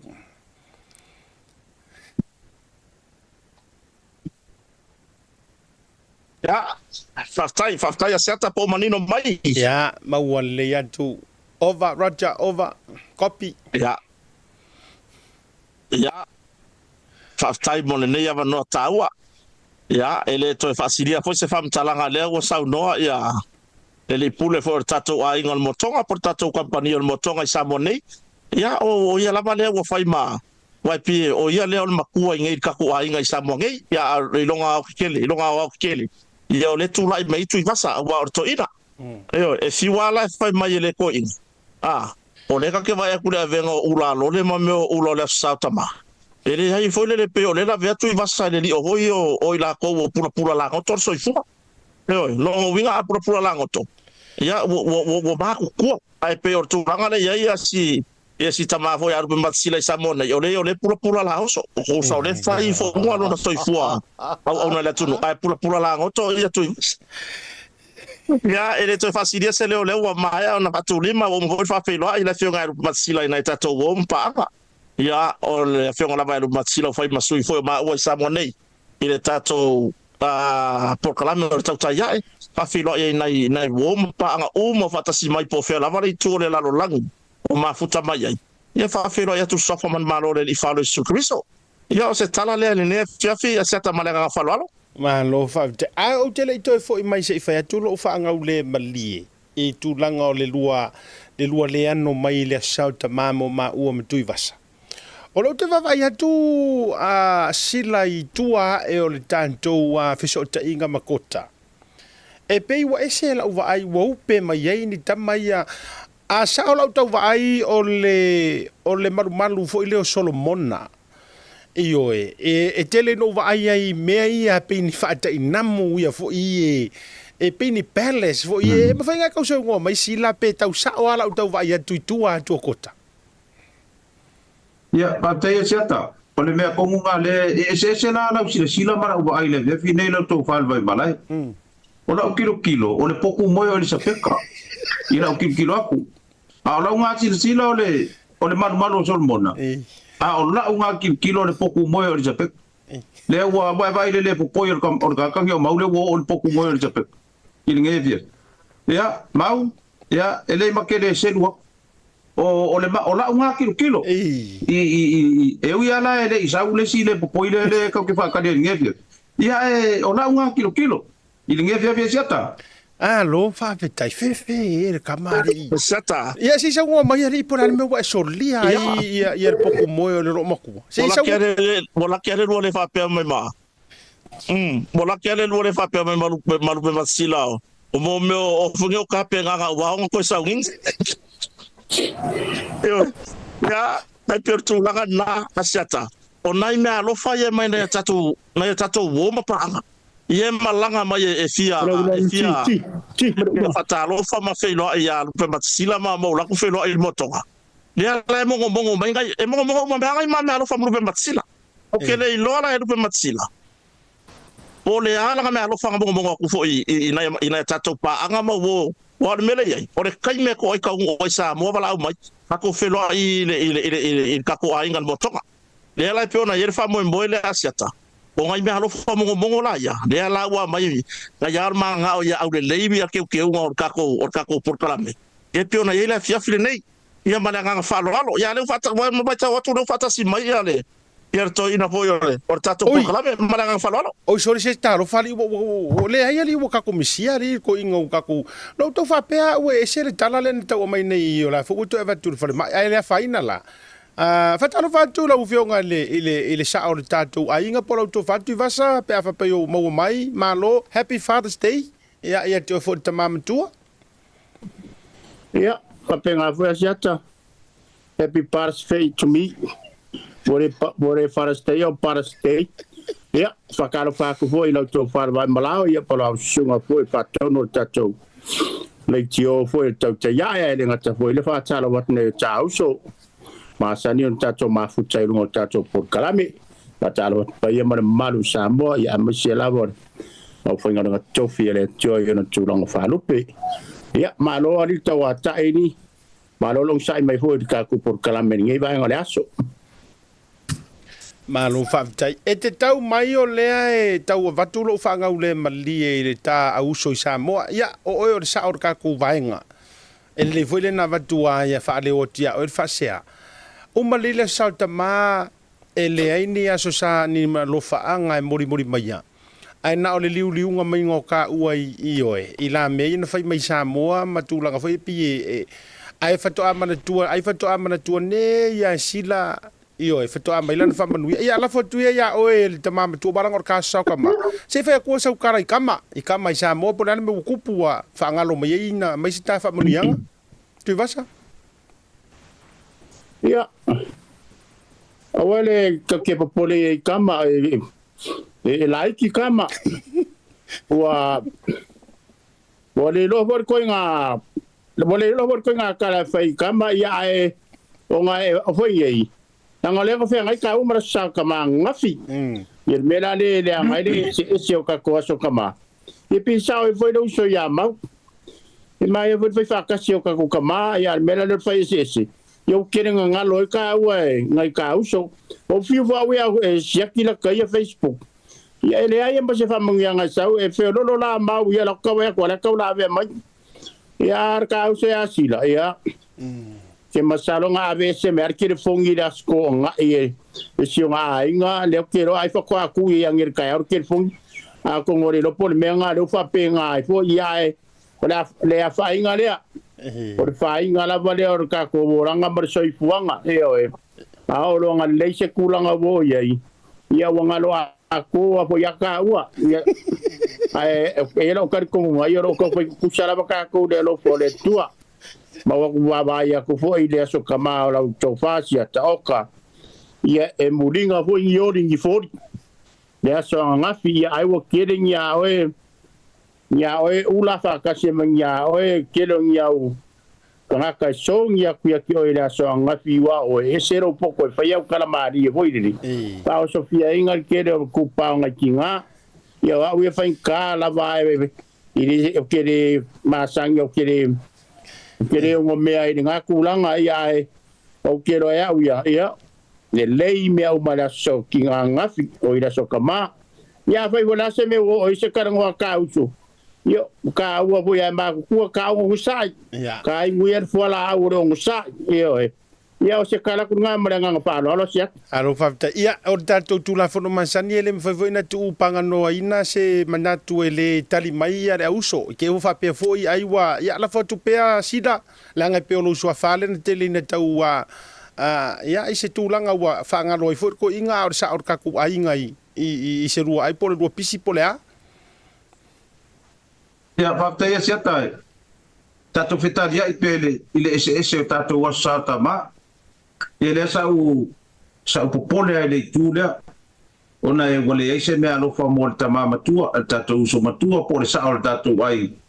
O ngā ngō ai aku i whaamaumaunga. O lai malanga re ko ingai kungselang. O mai ane whaamau popo le pinko le inunga kungselang. O le mea la o whaamaumaunga ngai le wakere ngā se se ai whapele. A la fo le mei o longa ngā se se o ese kākai pikia. O wape se o i ese kaimi. Se kaimi ngā wakule se whaamaungianga ho i kungsai o le sata mana. Ai peo pulanga ngā whaamaumaunga ngā mai o lai malanga i kungselang i le. Le kalenga ya kuibasa.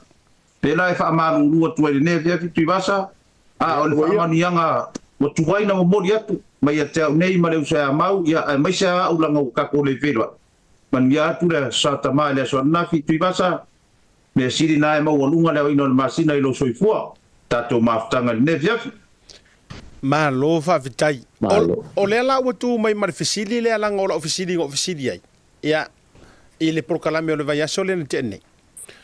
O lea tonu aso tau manatu. O lea tonu a le taimi e ta uai oi o le tama. O lea tonu le taimi e ta uai oi o le tama. O le taimi ua e urua i whaai poi poai. Pe o le taimi ua urua i whai ai sau tali i sau walo po o se. O lea le. Ia pe e se voise si kaimi le tau wha whala. Inga walang ofisiri lau kele. Ai wa umanatu wa o auto uma to toru o tama. Nalala le wa ofisiri atu ai. Ia, tato amata mai a mau. Wa te loa ia au mau o le tama o le la au mawhala. Iyo e. O le tama e tele o nei tūma. Iyo e. O te do fato ni suri. Tele, iyo e. O paanga fo i ma le tūlanga wai. Mau o le aso usira fia i lea fisiti. A seata whaftaia mo le fisiti. Iyo e. Wo koe mga kua i le kama kiki ngaru le au. Le po sau kalango ai. Iyo. Le fisiti a kuia le whaia o ngai i le kama kiki. O fia o tau sanga, e whaber kamakiki. Wongo. Eo, a whasiri ako le whaia o ngai i kamakiki. O aile ngolo tama. A whamai o mori. Eo, ele o Mr. Mori lea, watu i wasa lea rua runga pokalame, a whamai kamakiki o mori. Eo, ia lea la, kusa le whamai rua tu i wasa lea o la usunga. A ole ngore, o le ka or kamakiki. Whasiri lo mara whaia o ngai. E fia tau sanga o lo tama, a tali. A kari kamakiki. O lo kama o mori e maki kupuranga. Eo, o lo ka mau mori ma ke kupuranga o le ala sa ko fe silia ia fa ya o nga voile inga ia fa malama le kuria ana wi go la kala fa me ke kupuranga ma lo ka mau mori a ve folia ka mai o ka miki o manga o le yo long kila fa ya ona fa mai lo tina na o le fa na waile a mi o fa tamalo tama fa ya ona a fa mai lo tina ana o le fa na o le langele a mi o fa tamamo Iyo e fa malu lutu i basa ele o la usunga. Ai pio tu langa na o la ukari nga ia. Iyo o le kaimi a ua faya ia tatou whanau. Ia wa ele fa pe o la i folo ka kari, folo ka finga, sauro ka finga fa mai. Malo prada. Malo uso. Le hai. O le wala au le wala au. Ka o whangawanga fia makala. Tata. Iyo ia le la wa adwa ya le kaimi ngei. Langa fia makala. Fa mai ka makiki porke nkiki lako kolo. Tata, oi. Alela o mangingo fa ka kala, mangingo mai lo maleteri. Ia lela ya ka ke mama ya kai mi wo fa ya tato fa na. Yo, wongi ka ko pe yo la kari o mori. Le fa mai la ya la kari o mori. Anga le fa nga wa le a mi o fa ka ma ya. Yo tu langa na asata fa for we la tro. Ia. Alo, ia si tato se antu ia sila ora so si le fio oi. I le fisiti.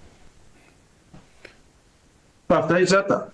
Ia, ona ua kari ai sei longa foi lea ua maua se lua pepe. na o loa le mo tonu wa kai mi le wa mana lo tu fa tsia fa bi ponga e ta o le fa to afa ya ba ya le nge ya ke sa wa ya la ma pu le fa ko afa ya ba ya onga mau lo le se mo pe ya onga vai do le mo ta o te va la o ya te ya po ina o mo wa lo o mang ka ko ye le vai nga o mang ko i de finge le o le sata ma na wale fa ke aku ko sata ma na sau lai lungan vai fe au wala au de sitina na sau si fa i le ta o tu spaia tau le o fe au wala au sau tina le lunga o fe le tusi e silio na ta o ya te ya le pa ka di male ka le sia e fai mai ngel ko fingo ku spaia ya eu sou mais fofinho olha o xixi aqui era o povo olha fai mele no qual fai mele o xixi aqui era um povo é cá você vai não faz ça ele cá o que faz e pelo olha tá me torno le tá oi olha tama olha cai me le o ma vai ser o tama aí ele ma fai nga ba ku fua o ela ku kausi a fa nga vai si mai fai mai o no ya me fa pena certo ne via bi Malo aku ra ukala se le makua lo o finga ngano o le au popo mana yo mo ma on ale le yo ma yei por kala mi ya te pasa ya o sa or ka ko ainga wa ka e te toe matua i fo ya ma to to fo ila na lo loto sa fa to fa la inga le vai ama ya to fa ma fa utanga ole kalonga le or kirkik e ai le monganga patambo e fai de upulor ka ngoro kirkiki ya pa mai le kala le koinga le or ka anko le pa ya sola avela kirkiki lionga ia ai va ai ko sumu mai ya e sali mare ele e ma kwai fiu ka ma fa ole ngoro upulea ale upu nganga fa palang olo nganga kelo ka fa mai like father like son e sea e fa longo fa pembo se kala like mother like daughter akongo e se kai meri riwe va penga ale upa ya la ka fa longo like father like son e pusara le winga lo fa palang ile male upu le e fa kirkiki a sumu markea sali malelele o le winga le upu a fai kiro ngonga fomolo ko rua fanga o le rua pepper kenye e ke koe ka a koe fanga o voi sisi rua pepper o sisi foi kenye e ke koe ka foi la o longo winga a fai e fa lava o la sio ko rua ele se kama ele ka wala o se kama e ke kala ma se ilonga o fanga se ro pepe o se kama o ma fa kwa ka ulola ia le o oyor kama la ngolonga winga a fa ya o ko le man ko san e ai la de ka o ko kama nga wa ko san a fa ya le se san a mau le se san sina le sa san na ya o le pumonye o ko kama o ke ka ya no mala va mo sa o kalifa ka ulo kama ai fa yo kenge o manga i se fanga le ai la te quero la patna o ya o patna pa kwa ko la o le tet pe ai sa san yang ma fu o nga mo like father like son ya le winga la ngalupunga asumu mai sadi madede le yo kari le pa ba ngi kula o winga la le winga lo so no nga o le ai sadi madede ele ya na ya tau so i sambo o le winga nga o le ke ka o mai ya yo le ana nga sadi madede la ya la ko sumu saka ka pa la ba i dungar sumu ala ko sumu ala sadi le pakela lo de yes Allah ora wa to sila o to fa to fala ia sa no mai ava ko peri kalia o pe wo ka shake mo chicken ali o le mele kupungi wo o le wo ya ku makanga pe wala le ka o le sa o malaka sa fa i ko ga ka o pure wo o lo winga ai o le fesiri la le ava ko tu vas ai fa fe la ko nga kama ho ile o kenge lang whangau isiona a inga le wai nei. O kama nga whangau yanga mea nguki yanga whai malosi. O le ala kai mi ave ai matama. Ia, tali mai pea. Siri nga le fefsiri ko ya tui vas. Ia, tali mai pea o tui vasa walang o le fefsiri le vatu I ana oe. Se isau no mai. Ako kusa mea nguki le ngia mea moi. E kere ulope e serga ka ngon mea nguki nga ade waka. Ale ala ke ya wa fai mai o siau mea. Ai kere lo yai. Ele no po se sa ka warga le kamar nga mea nguki. Ala ke ngo mai o le pea. Yo la kari lai le ai. Ele la be ai la mea nguki. Ma siau wa ko ruanga ai tu ai. Or kari ya. Wow. Fau I la vea o ile vaenga lea. Lai langa o te po e fo ile ta ua fo sua fo fio. Lai te atonuina le tatou faile tusi e toe se mai le nua sa tau am fa mau maunga ni vaenga lea ai e o sim. Ai la fo tu pea po fa maria ina ri lau fesili lau sunga mau. Ya ola walwa ye kan ya. Yo. O tatou tai. Ya se uma ko tusi aku ya tui vasa I kuor ka ko porklame. Pastai. Ia sila ke wa fia sa ngoa. Ia ai tatou tere I fa solo ina iniso tatou mata upu lau tongi ia e pe te wa fia sa ngoa mai I le vaenga le mat fa ko fala ingar sa osot. Ia after zata. Ia sa e monia ia tu talenga tu basa. E wai ia ngai kanga ka hui ngi ngai ala ko me nuti ma me va pena. Ia o kamikira ngai ka o kamikinga. Nga ko uru mai le sau le babeau. Ia ai pe o angai o lo monia. Ia e o inale ta o ta tu tama. La moni tu bas. O la fonga o mai o fai le kam ka ko so matu tu bas. O me umangi e mo mai o mafukanga le pinko re do ia ko. Ia se tali la se tane fepi. Alo. O vai tu e wa ka fira so le pinko. Le la tau au na sa wai mafato fala inga nei. Ia. Ma wasi ata fo le nei fia e pe ya o tatou wa winga masani o le proklame. Ma wa mo sina alta tatou wo fo ila ile ni sio vaenga. Ia, awa me o lo tutupu. Nai vaenga fo I mau I se vaenga lau tele I tutono sio tatou aturu o Samoa. Pau nai vaenga o le tutupu ia matou. O mana o to atu le nei taimi. Ia matou na vai Ni Usila. O le upasia le isi tula fono matou nei Ni Usila le whainga malo. Fo ile leo le a mata ia te sema le vaenga fo lea o le tapunia o fale fata wai me o le ava malosi. Liquor stores fo ie. Po bottle shops. I le tau le iwa. I le fiafi. O le upasia ma o le a wha ma maluina I a te sema. Tai ia fo I o le mainga le na mai le pasia I no le sitanga o visa. Ma tau o visa.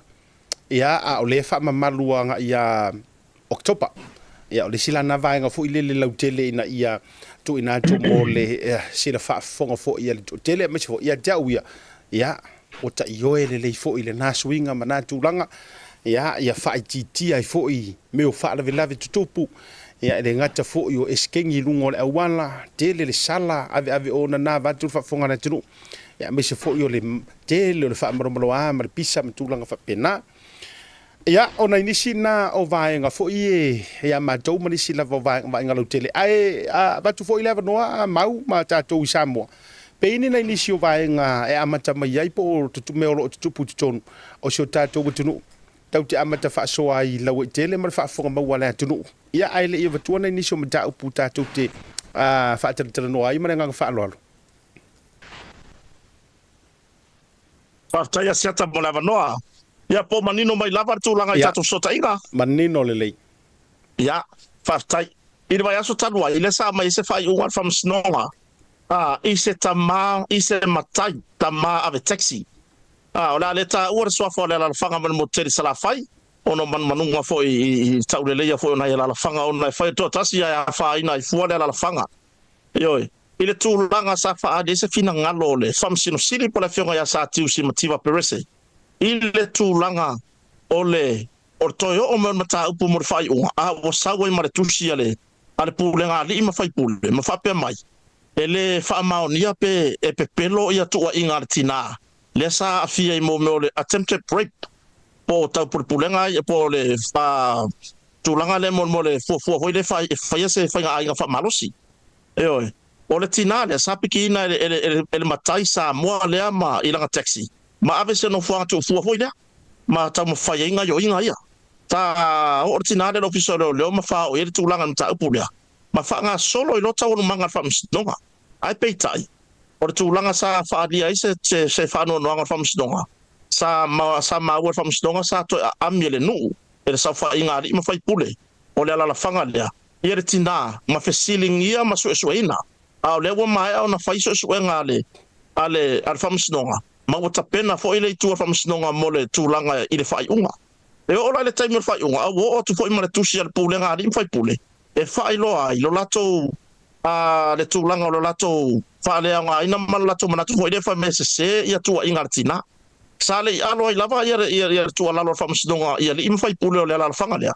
ina ia o lato fa ia le mata fa yo tau si fa msnonga ia pela tulanga le wa mai fa saranga ta ma ave taxi le se matai sa mo se fulu balu masina fa pui se fulu balu masina ono ilo longo ni mata pui luma le i fonga ma lo fa msnonga o fa ma ni ai tulanga o le solinga tu la fondo ia le simta upo o le lunga i fo ile tunu i termine asiata mai le officer sulfa inga po le ombudsman le wa fanga solo so suenga ale officer sulfa inga ile sunga po ile faila utusi le fono wao i tua inga pe ona yai le atalwa nei le ala u fanga solo ia so suenga fo ia matulanga i tulanga masani pe ona masani ai tulanga i inga luenga fo ile officer sulfa inga mole faila utusi le fono wao fa tula fono por faila utusi le parmene ia satama uitime tala ya tulo fota o sofa se fota mari a le fanga solo wala no tala non ta pula seta ona o le wa tanga mai fanga solo ta pula mo muri atu o le ale yo me se kala po fe wo yele le tusi ama tu au le sa fa o tu foi le officer sul fa inga o ne ya ta ngana tu ai mai se lavan mata pu ne o hit and run o lo o la wa lunga ile terminator no anga so ta tu no usamo nei asiata tu langa le ya o fe lava fe tawe mala tu no o ile FSC li lava la tu la ko ile ta pule ya tu au pola elme o toina fa in mo lianga leo i le wa ngina lo no swa fa lunga ya pela tu langa na o mai ta pule o no tu langa onga fo yo le on ta pe ona mali wa ya si alo onga fo ya tu au ya pe ya tanga mai o le fa ilo mai o fanga solo so suenga ma tu manga ma sanya le ofisa le sulfa inga ile mta pule muli nei ya le il fa tu sur fona o fa tu la fona asiata mar fa fonta po fa tu no mai sai ya le tato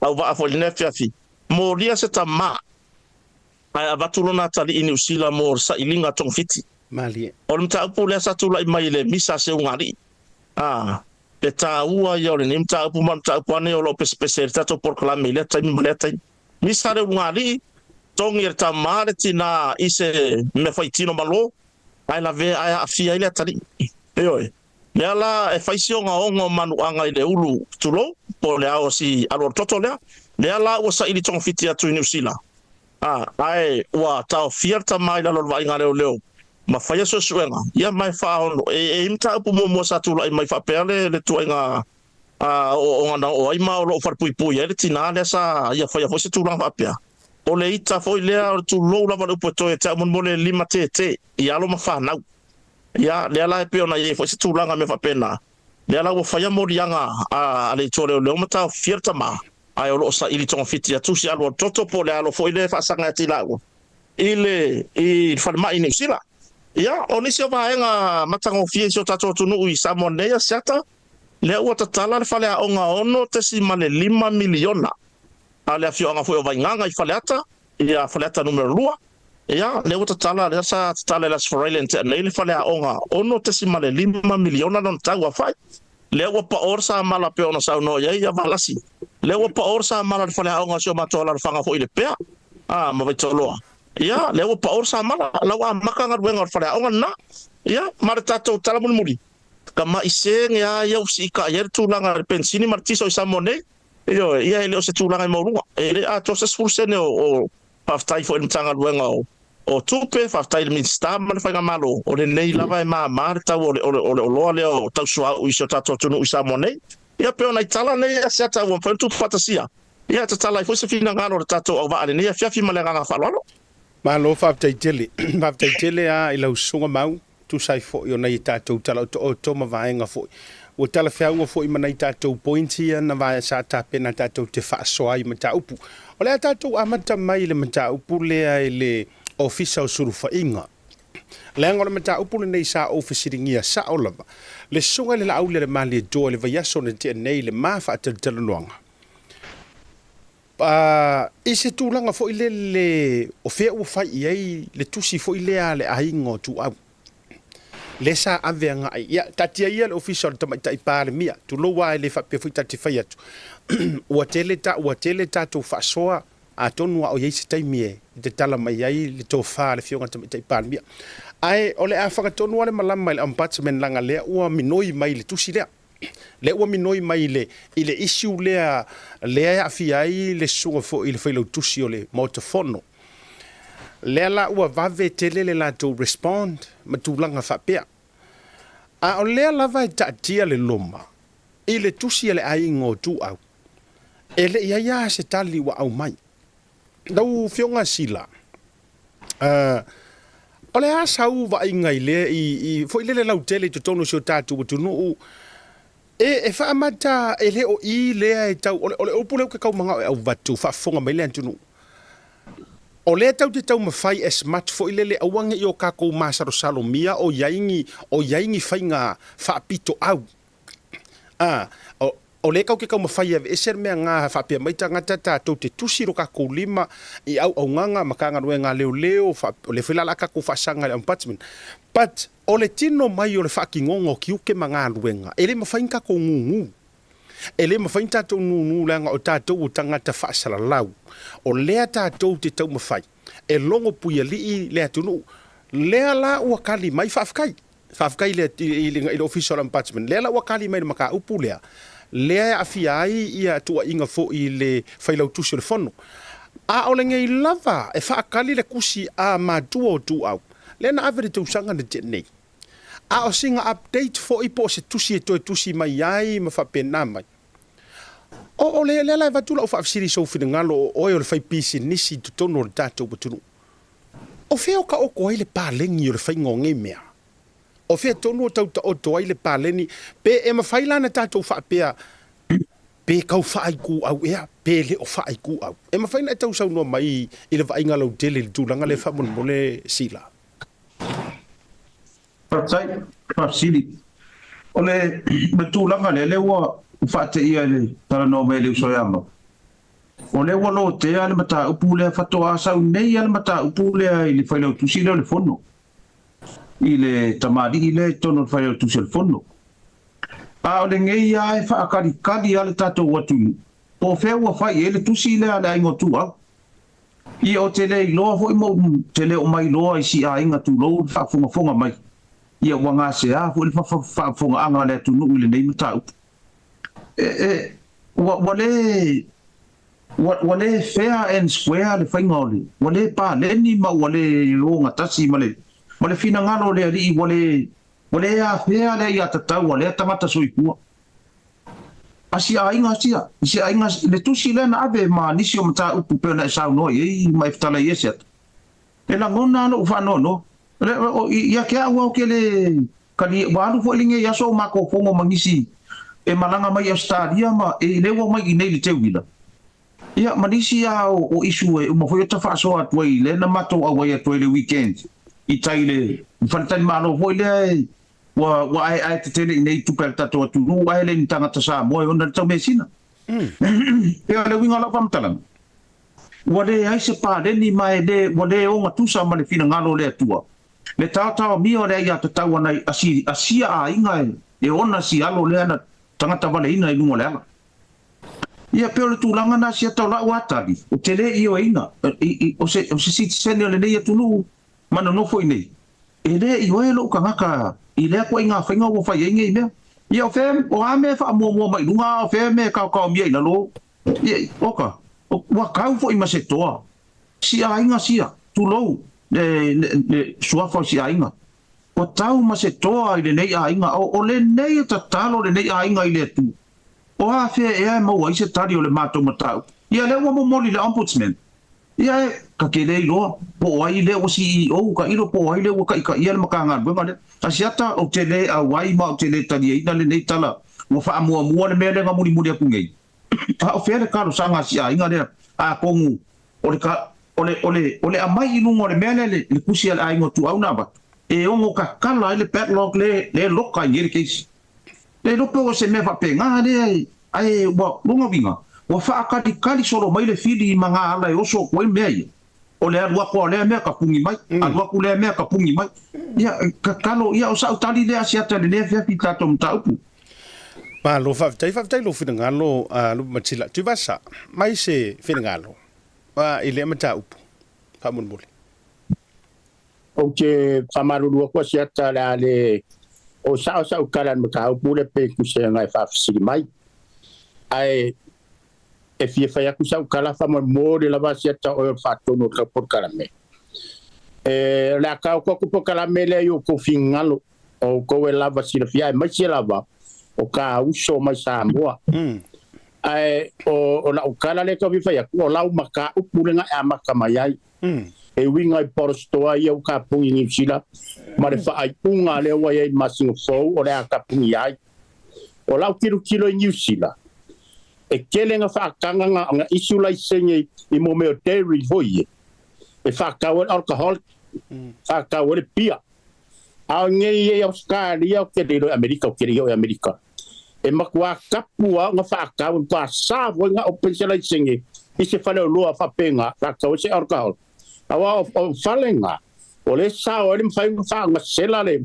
mo le alcohol i le under 18 ya ke ola yo ke awa ro finga kapungi lo nga ko kala nga fa ka le pie como fa le lo la iki ai wala fa ke kele ya por sto e fa ka wai lo ya ka mga kure i sia makau ka ko se emer makau pua amau se fa mo le mau ole alu ka ko maka pole mo ko ngi balo uru ka bobo o le mo ko surfa inga ide maka pule ale fa pe inga modi ai se kama ide ka mo fa inga fa marosi ole ka o pule ale attempted to break wa makwai sala fa lafa ma fa ole ale winga ole ko nga circular fongo a ile fa ku ye attempted to break por kama lo por fa fingi ia o fio ma fa por fa sa mo de circular fongo lupe maxila attempting to break na paula le me ke la ia por kam fa vole le alu le akwa ia ma pa nga se me o pe tom fa sola ia se o makari mai ia ma si time ia ma o le attempted rape o le rape po le ona sa or fa sa mo na sa no ia tu fa sa a voi ngai ke longa ke le lopo fa le kongo le internet le o le vai ngale le ya ko le fa pala nge ka ko o le vai ngale e sa no mai tu va sa le zunga mau tu so le ata se o le ata se ia le tato to ina me fo isa fa ya so ia mo me fo ile lo tata o mea mo ole tau ki fang ole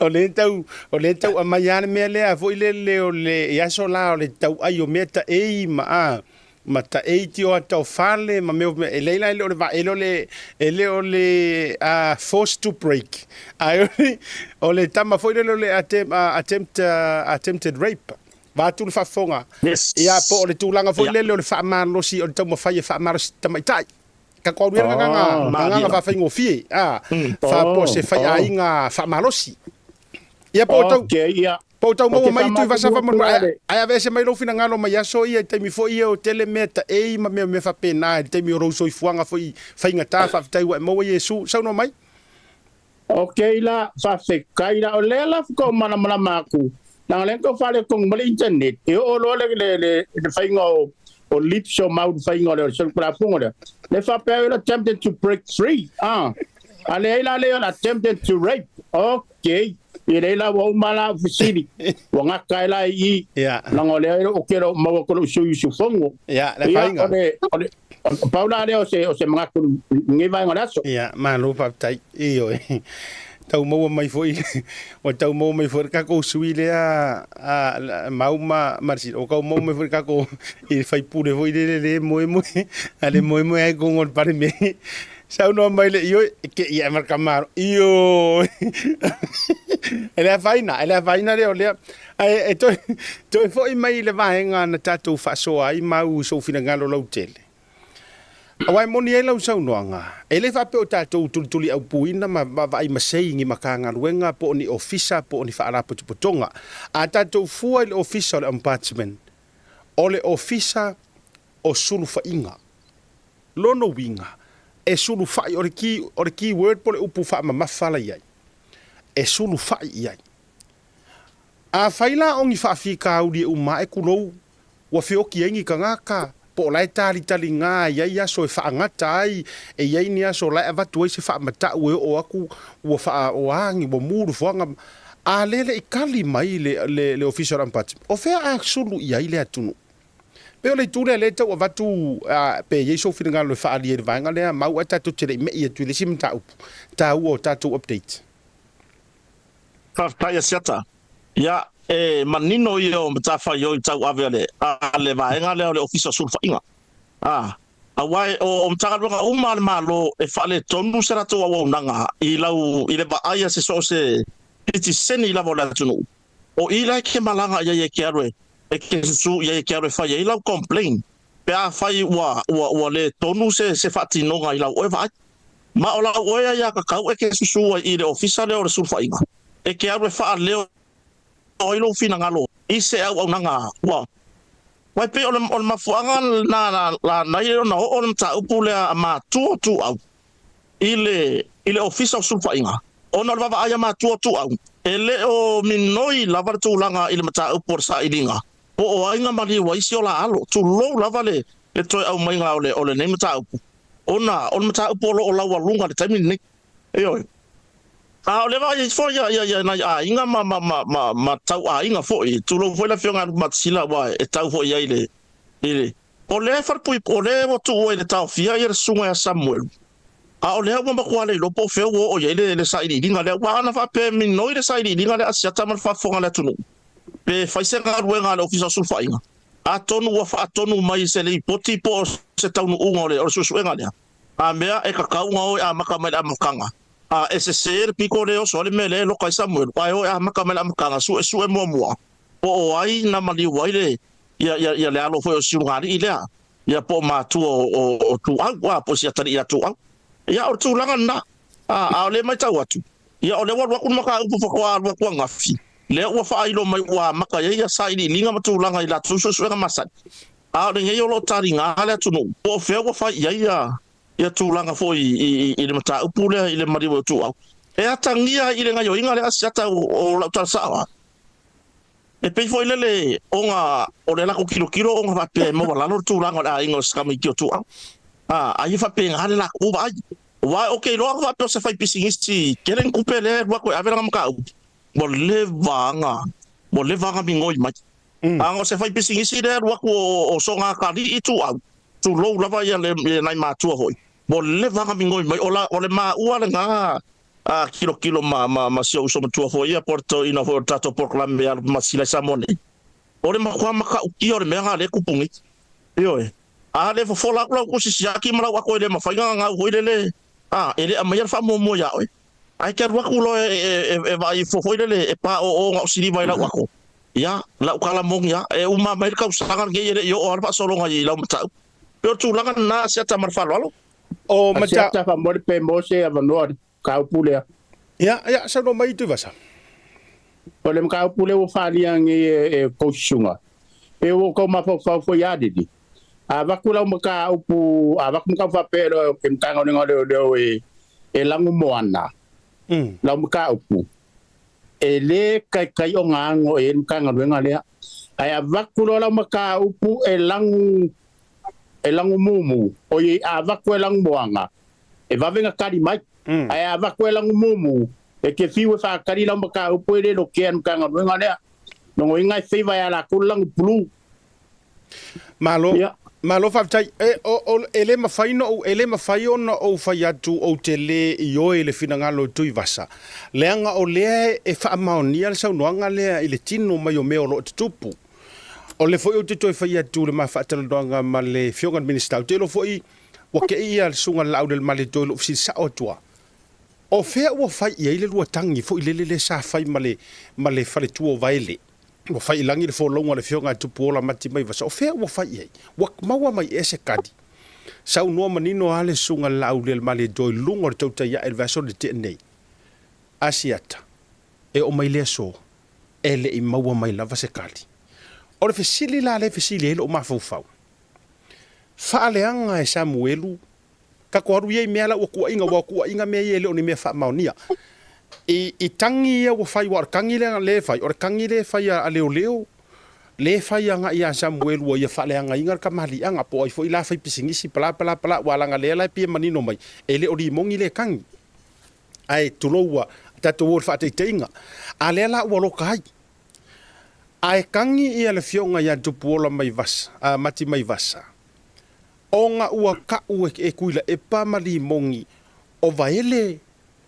Le ua wha maongia mai o vaele lea nga maliu wai ia tu au.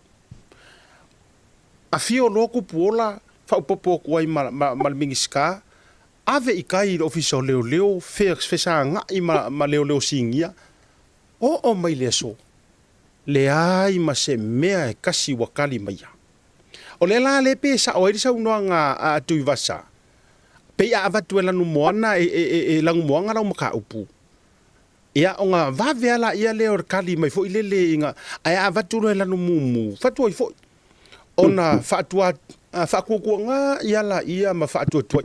O le fesili fo ilale ke fesili ai mau masila mo o lua I Samoa. Famaka o le hala mea le wakua inga kali mai. Wai le or komisinga le nga ave iai le tangi. E le or sui komisinga fo ia pali mongarisa. O le nga ave mo komisinga lango. Wamana tue ese mai le sui komisinga. Ese me o tue nga ranking fo ia komisinga lango. Famaka o le hala mea le wakua I. Famata ele o le watatou tue va ai le repeat. O le mea lea na whaate ai ia le tō whāli o. Whamaka ele o le whaenga lea ai onga. Ai ona o lea ua o aku fo ili ko o rua lea ia nga avaku ere kangi. Maybe o lau o aku ka ure komisinga, ma whapeaku ure komisinga. Ia o lea lau o koe a mai fo I maka upungi. Lea ia awhia iku ila epa mari mongi. Wai ka kaulonga makes it arrest. O le process le nga e ka kaunga avatu le to olua le na avatu I taile ofisa o leo. Fai se whakarangoanga langa o le ua iai le kangi e whakakau ia la ua. Pe whaamaongia pe le whaamaongia o ala masangia I kula fongo. Nga o nga whaia kua saukangi kukuma leo koso mai oi kong. Fai se whakarangoanga. Le fai sa kupu kulou le fionga fai pule o whaleaka fo ilea a sari sa nganga I a loau. Le fai sa tupu ai le mea le na. Na ona avatu ai tutonu fai whakarangoanga a whailanga I story pala ia koe kuule fai pule I haru langai se I o kaimero o kola ulonga ai whamata o la ofisiri ai se awa ngofo ai la ua ia nga ave I kangingi o le ase me wakupu o le ase oru finangalo ia isa ufinangalo sila ona vatule sunga mau Waptai sata o le taimi nei siata O ai lava leo ke kua isa maka upur kai mingi e ka fefea umai le ka fea ngai kasi. E o umai le ka fea ngai kasi. O po ai a pe ke ala ku o fea lava o le piko e leo ku i la maka upur kai mingi. E malifa ma o umai le ile ala vai e kasi ku le ia cases ni.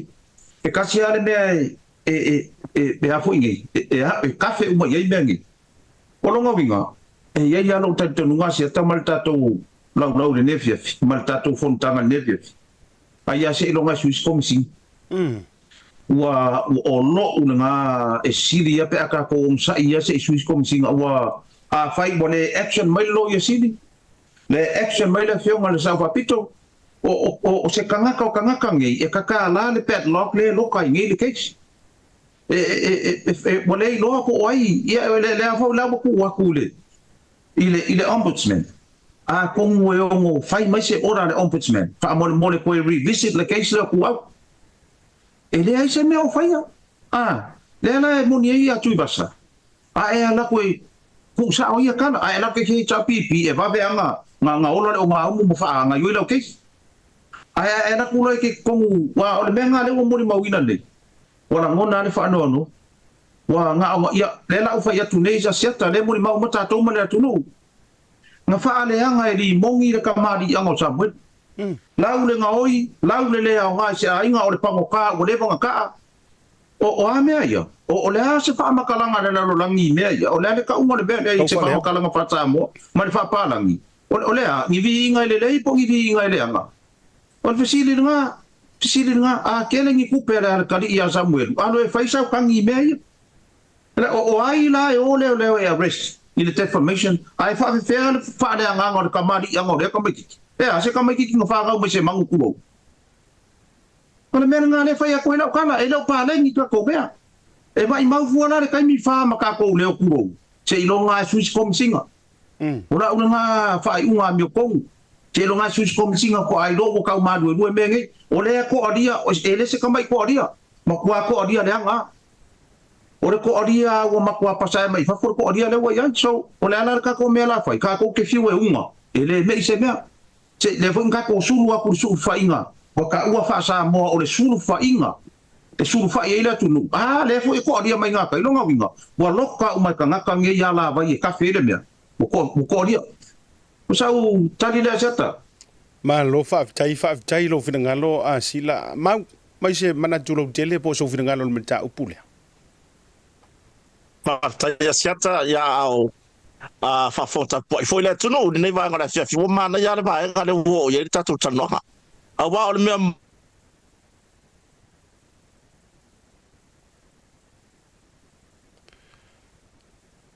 ya te lo ise ya mau fa mo wo fa la ve fa to mata mala so no tau fa de tonu le tite internet ya mo nino mai siata ya lo kiria tu fa mo le so ya pio tu langa na ma na ya va ngale wo ye le tatu tano ngale fia fin nei aftai fo ya mana tu fa dia fo na yuso matua ya tu vasa ma lu pe matsila a wat me moni na lo tu pula tu no le time nei ole me moni lo ye time nei ele ye se polo ingar fam sidonga fa pe mai ta fi to tano inon ta pun nei ile mali wa tu au ma tu langa so tanga ile ta fia yo Samuel se ya ria ta sang fo olo tatala pe tatu tano mai nem foi fo tatu no fo ele foi fo tu fa wa le tu le la o me tano peila ona ya ile por kala me le ale ngari ile sini le por kala me le o makua i le lo por fam talanga fa ya le ala sa wa ilunga mar fai pulo mato tu malo o falata ya por sio mai tu malo foi ma malu pe matsila falata numero 2 e fai la si malo lo sio tu inga ngai fai lunga inga le pe mali o fea sa ole se longa ke fai pulo fa de ka wala ka fa le anga o se defamation se longa avea ka ika o se kanga ma lunga le malo fa kwale ma fai mo dia ka ika se defamation anga fa penge fai le mo maula Samuelu a se kanga ka e mo lunga son tu langa fa pe o se kanga ka fai ngal malo mo lunga son tu langa po se fai pulo Samuelu ai longa se al mela le ka fiefua ai pe kai o nga wo ai ole kama jiki e mai si kama tu lo wale ya inga ma ila to fo etau ya Samuelu ma va ai foi le ku en le wala to au mai de tu langa sa ya si so foi il to se ai man tu le o ringe la curioso e fai ku langa le ma fai wa le si ai tu fa no asiata e ta tau lava ona fai e si sa ile linga tanga bela o ai nga mai ku le PC por le previous conviction Samuelu ai ave fa sala la mai lunga o le tu la o le ta pipi o le menga nga fa masino nga e ai la pepala nga fa masino e o lor kai mo ka to lo lo fai wa sili lawyer fa masino e ese previous conviction o tangata le o moria o ava ku lo pepala a le me fa no ya siata le tamari anga o siuso ya Samuelu ya por la tali i foi fasino i nai matai o ai ngai so tato tunu ai le anga ma ko i fa le anga mai lunga le ku la o le tapipi or fasili O so kom sina po inga ave ko te pa ya. O ai le lima ke nga kango ave ko te pa le pasala lau mai le tu lau. O se nganga na ese fa no. Mai o la fo la va fai pure fo la tanu me to la ponga ya. O ponga. O ka un fa singa luka ponga ya. Le ai. O le kai me nga manga lo ka ka o man kuri no pasalanga. Le ka kala inga longa o longa ingo o yor ponga. Pe sa fa por sa tonga o yor tanga sa luto. Eyo, ele mpoi voila sa fa iko nga fa pure fa per me fa me kura fo. Me le mala mai wingo. Eyo, pe wa vi fo longa ika fo ile la ma ia yo lo so fa ile kuranga le. Mala la fo mai ma upu ile pe on ma ia sa no nga pe masina. O ai o le ala le ngore me le fa pure le. O le ala ngore me le ka fa le nga pula ma ko ma kila ma ka fa le nga. Ia po se tari le asiata ona oro langa ai fina ngalo la tunu samone. Malo fa tai mau mai ser fina ngalo le fiunga sila fa vai lolo foi tu vasae se tai mi ya fe so no fina ngalo. Ole fata ua ia te urva nga le wa e sau no ia mau. Ona ole ia ile ma fau ole ma fau le ke lo le ngofo ngei ma fai pule tu lo fai pule se tu malo. O le mafau le ngofo mal tangata nei so fa ia limoni. E makua pule sau wa ma pule sa oloto ngaia. E le fainga o kala le fe kaui. Ma le fainga o tu ua inga. Ma la lauta mali anga o tangata. E oa fo i wa utoeta ual ta mama tua ia vui. Isi ana whaasara lunga. Wa o iai le whaasau sili wha maua lunga o ana upu. Ai e iai lona taritonunga. O ia lai malu pui a yala o tula fonu. O te loa ua matua sawa i le mafau ola o letu ai ngā whaipule whapea tu loulava. Whapea he's untouchable. Kei lo olonga mafau le nā. Malona whasau sili le nā lea e seuta fili solo ai e lea ku ai ngā kangaka whapea. Mana tala tu ula foai. A loko ai whaile kala ioe. E peye sau e whaatau talangia, e aloto ai whaile tala fo ilele, e la lau mai le tamali anga. O leo te nofo fo ima video wo utango whaapuku uma. I ana video e whaia winga ia tau, e sen mai e tangata. E ei fo ie o le matuaro lo whai tatu purukalame, me se fo i o au nei o tou le auso. E ka ngofila ka ngaka ia koe ka kipi whaale lei mai ia, ana sau noanga i e whai. E la lau mai ai le ngei, e la lau mai ai i oe, o le nei, ma fai mai o au e a, wo oi ka mali anga whaaloko i whali. Wa tau tala mai ai le ngutu o le to inga tangata lea. Ai makuale ai ni wha maungi anga mangi anga proof o nei to inga mea. O tala umai ai e la le taimi se whea kura ukala. E le taimi na ma wha soa i male minista o leo lana malanga muli mai nei. O ke le ngā kia fo. Na ile te mina ma whaasoa i mali minista o leo. No whailo iei mele. O whai atu lola utala iei. E whai aku haro u whaangau le mali e leo te nofo ma. O iei ea ni pui ngā. Io e pā pui iei a fionga mamalua o tau nei wa tau o members of the parliament. E pā pui mai iei le tūlanga o le soonga kala lafo mai o kala anga i le atunu. Ma soona te whai. O le tali na umai le minista. Asiata. O mea umai e ka u whaapurokiki. O le kari leanga umai. Wha mai se o mea umangi e le ai ma se me sao. O le tala lea. Mai e le mani me sao. O nā tala mana. Ai fia tele tangata ni e whaitu ai ngā skaidi whaapurokiki. Kusa o le pā sese umamai lungo le upu lea o whaapurokiki. O ila la utala na whai ai au whafonga mai lea tunu ule lei vanga o le fiafi. Na whai la utala e atangia mai. E peye le o malu puipuia la a koua fionga. Ini ai ai ingo ni tū la fono tū mau e le ngakore mauka. Po ongi kū la fongo fo i e kau kā fiofi eiro kou so ngā sau ngoa. Malo tau so na whai o ni tala i tangata. E au noa malo tau wa aipe o so di el tū la fono. Ma whai leo la ukala pie wha ata. Tu lou lava au ke manga ai whaafonga i fo i le tunu. Na whai leo la utala. Lono winga la. A whaila o lea e pā pui a koua fionga. Ku loua i la tau e tau si mamalu. a fai nei o le tau te saunoa mai e akangia mai e li o a fia ngi kula fongo ku mau pe a fa pe tau te o mai tau te ka fili sau ngoa ile ku uma ko kala lono winga tu lo wal upo to ya te welo walaka nga fasi sesi se fai puli kulo wa lono winga a to le mata ala ile fai ngi kula fongo e papu ipu ai a fai fo fa fongo mai leo ai fa pe lo to le mingoi a fai ya kungi mako complaints mama to tangia to winga ye fai mai ya mako makala ai a fa pe lo to le mingoi e fai me ia e sa oile nganga ka mai ki wala ka mai se kai mi ingi e se sikulo ele o se tala tau fa mata uma se tala vane ai a fai fo ia vatu fa fo lo to tinga so lele o mako ngi angiru e ia fo yo mato ainga e ia fo yo mato tamali anga mo mato tupu anga mo mato ngafa ai a kala ngi me o fe aku ia o fa le o tala le fionga minister e a wa nga so ele am not saying what ai tele au tangata ia au la e unga su e wa ingia e no se si ma se fai puli e onga ko e kele fo ile o kala mare vevesi ai ona o le ngutu lava mare fonga e matua le loa ele tu inga tangata control lona o ie ala ina pe e tau li fa ma sa salonga e pe ia fai pule o fai ni fola au fasaina turo I'm just saying e pe ia e atangia mai e mongi wa u o kere i fia kari kongu le maukala ia me se drugs i fai pule o te le fia tali tonu wai leanga e maualunga lo loto e te tau ona awange i fai ange mea ngai kangaka ai pe ka i la o swinga ma vainga e matua o le kalangoa e le a feifeia e toe o le palau vale mai le tunu la lau tangata e valea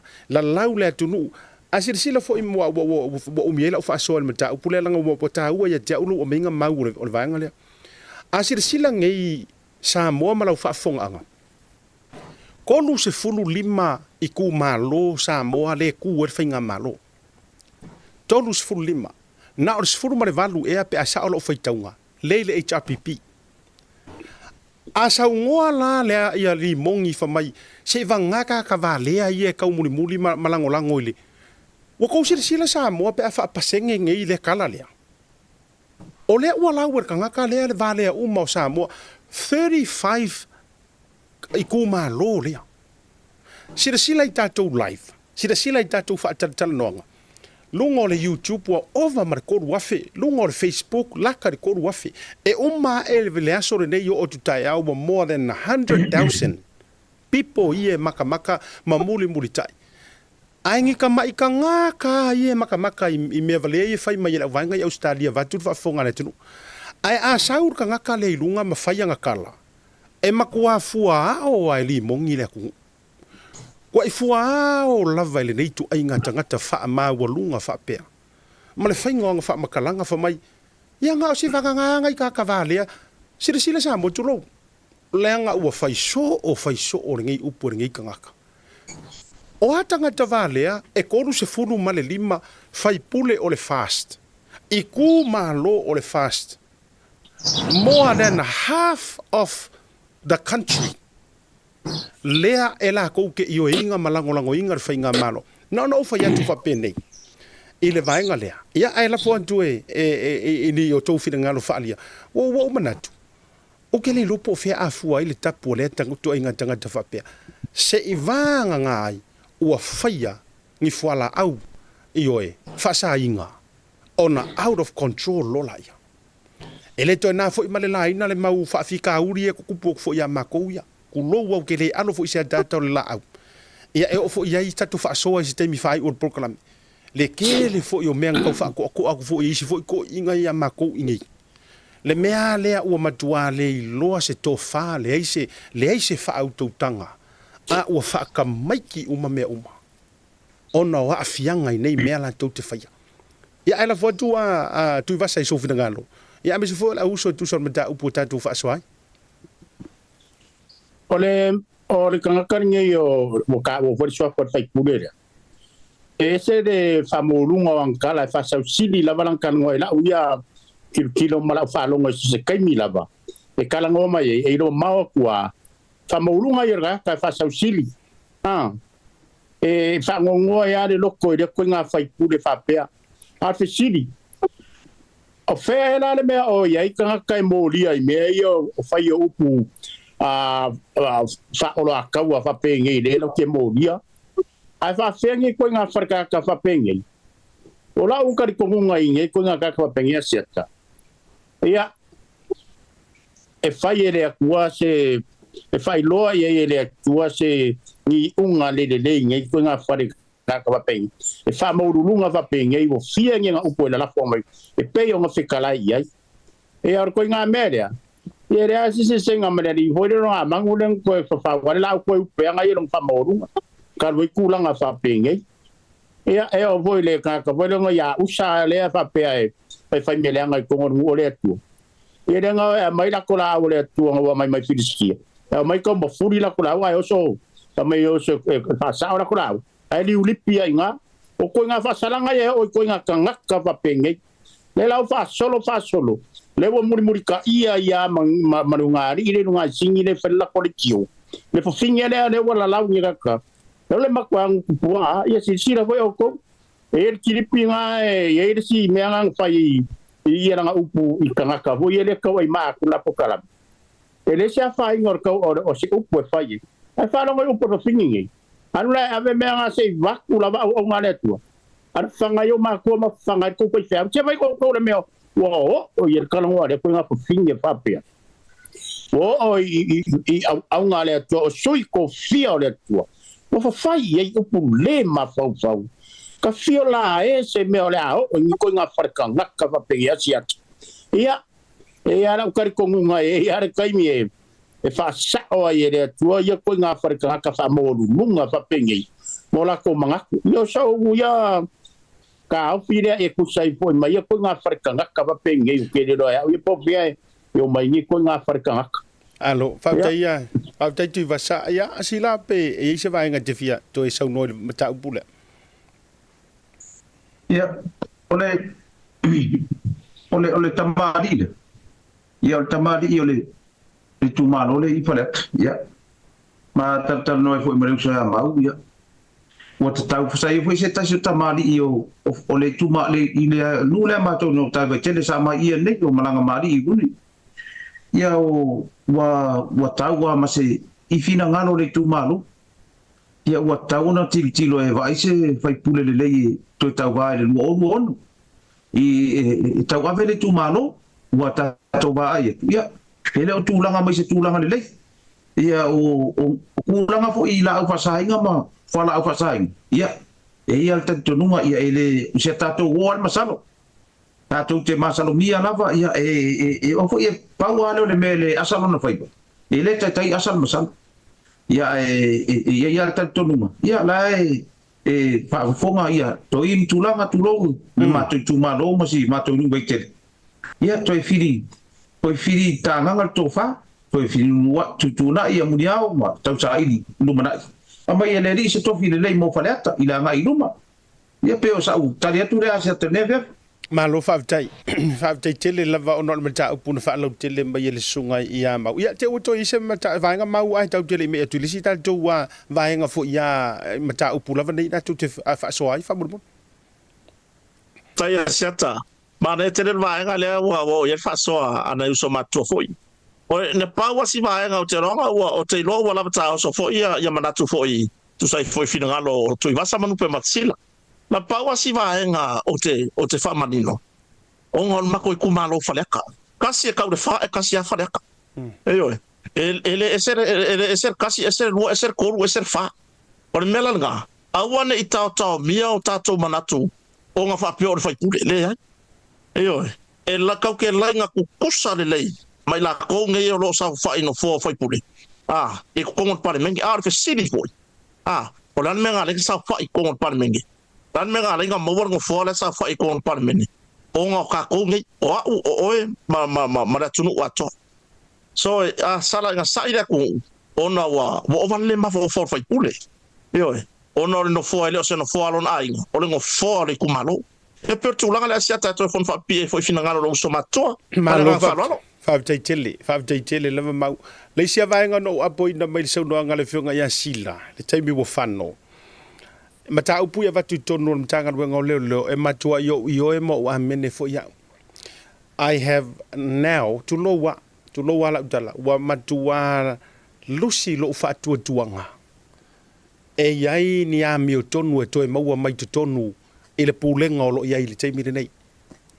With much respect, to lo wa malo le malo a li mata mai ta yo lo faya mal fa maoni ko ke sila fia le le winga o le tala le te faya tuai ma matou poklame matou tele o lusi la matou fa tuanga i le matanga ruenga lau tele le anga ko ke fiu fo i apaka e le ma faya ono to faya se mea e malosia le o lo o puli o le mela ia lea o a umangi maka upu mangi mea ka ke ngau wai le matanga ruenga tau faalia le ami o tonu matulanga fa pena o le upu mongia ia mama wa se ma fau ngai kaimi antu le o fa fonga mai fo yo tatu tai se mea ina leanga ai tala no fa pe tangata se mea ina leanga ai fa pe se la we ma kangi o kanga kai le ko fa ko inga le komisinga ma le sui komisinga now tatou tele o whaleanga ina le mtanga ruenga. Ua lava profia. Ua le kali mai kangi e whaiaku. O whea ua whai iai le maukangi. O whea ua whai iai le case o le sa sui ko me singa o leo mua. Le sa whai ma sui fonga whekalai. O whea ua whai iai le ngā maka upu le sa kangi iai le si keinge leo le whaamaru singa o kulanga whapenga. O whea ua whai iai ngā maka upu. Ia uia malo utel tudunga o te au le leifo i le fina ngalo lea na sauno i eilu se whionga alupe matisila. A kako ngaua i le whainga o ngi mea mongi. Ia, siri le kako wo, whakarikaria se i o le aso i uma le iai langa sau whainga, pe wha uma le mpo lea lava matulanga whape na ele whaavavaua i pia ngi ka ngakai koko. O le winga le na, o la utala. Ioe, siri le avatu o sisi ko mesinga manisi wa au teiloa. Ua lewa fo inga fianga nganga ianga avaku iai ia kangia. Au te loa, matua fefefe e o ingi komisinga lango e fefefe uma e ke fo ua kukuri e pe yor kuri renga kuri e fo iesko inga si malo ya li o fa tau malama. Ia au te lango na o re tatianga le na sa mo le tatia ia mata upune. Ia i tonu. Ai me se ila tau ia ia tonu o le matanga ruenga o leo. Tato me mai le vaenga lea. Ua alualu i luma ma whaatupula ia le vaenga lea o afianga tau lima te. Avaku ia le upu lea.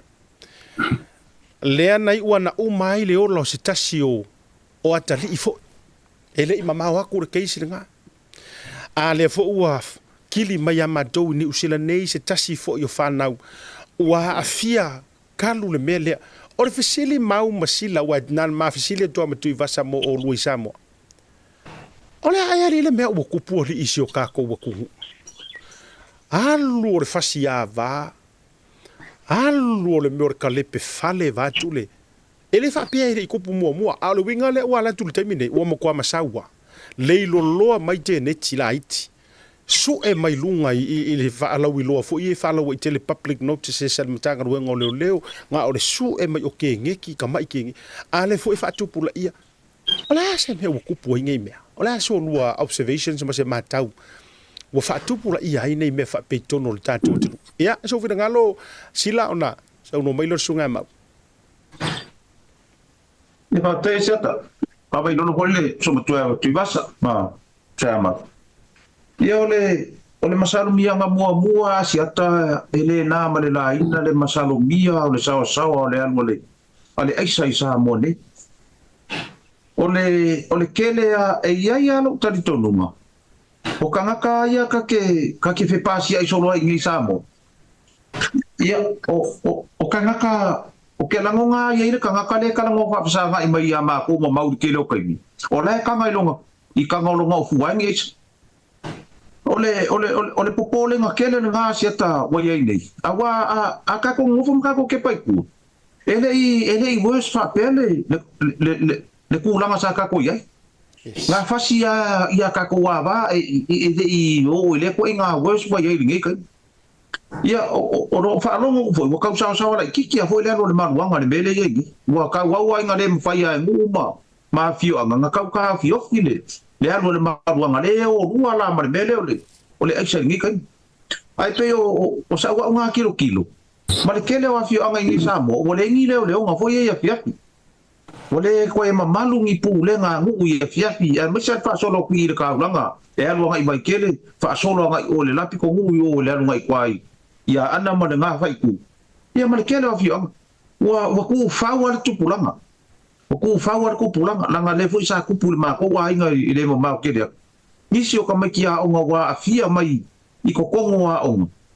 Ai whai ei meo i ngunga ma me whapenga. So ole kilo. Onga wa o pe wa take mai le wari i esa o linga le eisa ingi sa mua ngai ka miki. Ole pupolenga kele larenga. E ia mai si ka maloloa. O whalongo, o isi ka malolo e malosi kele ina mai lo le ngungu. O wheka ngofi malele malosi la isa. O ngore kau ko o manga o ki ngā le ngungu. Ia o le ana le mele la whaingi. Ia le ana wa so nga whai ei whapea maa inga, ma so nga whai ei maka maiki. Ma ia, o isi ka maiki whaka ngofi la isa. E le no pongi ai sa nong ka ma, kuro. Ia pe ole polenga na ngā siata. O le ngeia kau mafau fau ma ko manga po le ha ele fainga la pa ye se ko ka fiki le mergi ma le ngo ka o ma ko presentation fai la sto na inga kai le sa ma ko ye mangi ba se ka ti foyo le nga mo wala ko e kiria mo le ma ko ka asia I kai le waf ai fa mele kala ka mar kiuk sila ele fa tanga ina sa mo le mele o fa ko vai ele fa ka ngai sa mo le asia ale ko ka ngai exai fera le mesi dia oi o le a se ave ko ngafike le tunu umor soi po malolo inga ai le ale fa kanga le isangi ya o ke fa ya ku ke fi wa sa ili le ku ngi se kali o le kali sa wa yo le ko kanga le isangi ale ke ngu ma ka fa sa le a se ave ku ya pe o sa tali le a se tan le fi mo ke le fa le ko le ngi ma ka mo fa ya ma mau I pu le nga fi o anga ya ka ke makai se ka ko ma nga ku po le la nga ya si makai ko I pu le nga fi o anga o le ai e u le isa ole pole nga kele nga ole ngai ai fongo le mu ale kanga ai sa le ko inga pole nga u fain ka na vale ole ka ko ke fongo ma le va nga ko le a o fe ngor ko inga ko le sa ya ka ka poi ia le ka ke fongo ma le va nga ko inga nga ole ka nga le ia me ka ko inga I ko ngorang kanga I pe sa ka le sa ta ni fe ma lo faftai mau mi so fina ngalo faftai seta ya monia u sa no nga fo alu patsila wa wala mai tau ma wo isa mone wa lu lumar kulangan media ya ekelenga sai ya fina ngalo initial time I matua ia pitola au na itina pa mai ole pinko ya ale alu positina ta faul pinko ele mo se tupe wa le fa na pa ka kilo ile me vo ile fie tu va sala ko le pinko e ke ia le laki ia le po laki yang ke le usau man manui ya ke wa vidi mai tu vasa kota vai lau se lengi le wa vaku yo ya o fa pela yo le pinko ar tu langa la le wa ile time ta tu te sa ile tu pa o naitina le mai ka wa pe la e ka ngia mai ile mele pe ona mari sa no ngara pamasila or tu langa to no na wa ye sa mo o makua isa o sawa e muri ai kuar ka vale le ka ku ku de anu le isa de walu isa mo ne yo ma o ye ni tu langa onga le wo o tonu a onga e le wo o tonu a onga wo ma fa na wa onga ya atato wa ai fo ilunga o penga ta fai lang mo ye ai ka so wo fai fa dia ni ma le langa la ko isa mo fai fa dia ni ma le langa la ko isa ilunga o penga ta fai lang o lo milo I lava ma tu pulanga tala wo ye tene matama talo fai o la to langa ai peira ma ta upo pe ona fa vai ta ta no nga le fa fin ne siata ile a fia yo na fa na alwa ko lor ka malo ile la balanga ura le isa le la balanga ingu le pia lo fa le misa martina le inga le ta fa so sort ma ai yo peila ina le ma fu ai tu langa ve vesi mo se ko yengi urunga ri ko ve vesi ingi ya fo ingi va nga ka para lo ile va ka ma ya po anga nga ya me ka para lo ya wa fo ni me fa pa lampa le tinala to yo wo se ko ingi me fa penga o tu la do vesi o le tau fa so ina o tupe o no tu langa la se o le mere ya ku per kama yo fai lo le misa se tongi ya me maloma me pa ya le a fia isi fa na talo fai yo le la wa ta fia le ta malia ya awa i fo ini som tabu sa tupu mo ma o far pui pui ini so matua ile tulanga lava lea o le lima te ile va le misa martolua ya ai fe kong ya isolo ya upenga malo ya ma fier fana ya o si tulanga lea asiata ya ela fatuia ina de tofai fala o tele tato mta pu ne fe mananga falo malo fa tai mau tui vasa o ani vaenga sa tele na misa yu nga ye wana ngang ko pika fisiri ko o ka mama ko wo leva fo ile langa fa nga ri o ame sa tele na misa ina na po awa ese mai lai misa yu misa kai minge i de tati tau mau atu wala ngai ere sala ese lo u manan tu fina ngalo silama o le malo sia o le alu le fola u fasainga o le masa sau fo nga awani me sa ngata fo ila su sa kile nga kau vevesi nga yu nga ri pio vevesi nga manga kai fo ila ua ele tupu tele ni time. Ia, ore vai kau ngei o ngā lewa kere saure aisa, ai la whasolo pesa u kala i kuaku le aisa. O aso la, a misa ngere de ka mamar ki ngā e winga i le leo usika kai o kamaki. Ia o ngā whapea mai la ia leo kama. Se awa ke whaia si o wafsinge kero leo si o wafsinge ngai pere rukdok, ia whapese kala ngai ki ngā. O ea le wale ngai di kenge. O ya le ngai kenge le nga mawalo le menga ya nga lu la ya le kinga ko nga le pinku ai ngo por kamai ya paila le wa pilo i mal aisar kama ya nga lu le yo nga fare ko le kele ke se u sa ngai ya wa fare ko lava ya fanga kenge o nga or kama se kulo almea e ka nga lu kama le pinku ai malu lo le yo kinga fare e vai kenge ki ma vai kamaki o le si vai nga ia asola sa kele nga ko anga ya inga fai ya fin fai loku e mo ia ka ko kama fai ma kwa ya kule fas la ya karsa ala la kapir samia vai ka mingira ka vai e o mo aku kamar fale ai mo aku ya kenge ki o aku kenge ki wa o ko ki umar ka kalo la fiaf ia pe ole vai nga le o fo le wa fe wa iso no le fai ngole o langa mar soi puanga ia wa sa wa kala sia ka uso makua ya baya para lua baya ki fanga tivori lua ku baya pa makala lu mar pas ko inga voi le o fai nguna ro vi yo ka mi kinyo varongolongo fa ko ka mi baya pra era le ngore akare ke fi maka makka ri ngore akare al liuma wa pa mai tamen ta fumen of cha cha ya paungar mere ma waya ka ko ai ngai san I kai mingi inga ko nga ka ngar tamen ta fumen of cha cha yo se fa pire ku sai mo ngia ya sila langa pi o ele si ili tato au ainga ti tau so o to ina fo I to ina matua tu langa o le fa matua o soifua e o ani vaenga na tele nga misa yu ngali walang ole wakili mai ngi usila si atali po si fo I fanau wala veo karule lima ke ya o ngo misa o fora o fasai no le lavo se me fa ta wole ai sama me awangi me nga misa yu ngali inga I to fo I vai taimi o le taimi fo yo le now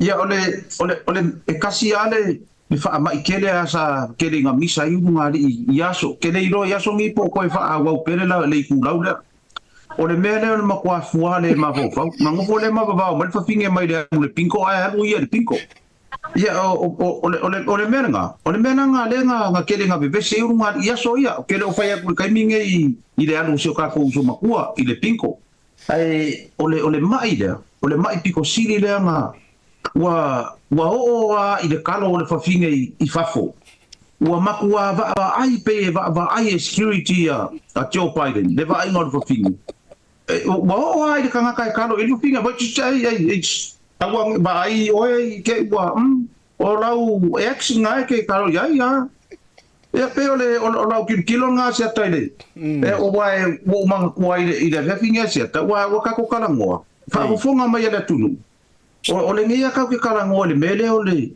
a fai la kala le a foi ia se ngai le tu no la kala le ai fai ngo la kala na ke fa pe mai le ngo le ma vo fa o la kala le o le o nga foi le mo le ave le ko me ki la o ma le nga sauna ka mai kikire nga alu male anga nga fila ve ka mai kikina o alu ya o mai sa pela nga le upule le puk POOK sauna ka mai kikire ka o mo mua fa ku no sa mai kiki se sia ke vai a nga wifi ya siula va no ka mai kiki pa ku ra fa o oi sa POOK i le ka mai kikire ko e i le finga le S o le fa ya o nga le S pa mai no mar ka mai kiki o le fa ya o sa pela POOK SPOOK fa mai no mal fa ya o ka no Pukas ia pe ole fa no no nga sia ka nge fi ele o ia ave le ka me kila onga ave le ka me kila onga il fa fo mai le tunu o pe ngo fa ya o ole ave se ya la kala o la muli le S il a fi ia sa fa mtalanga le ata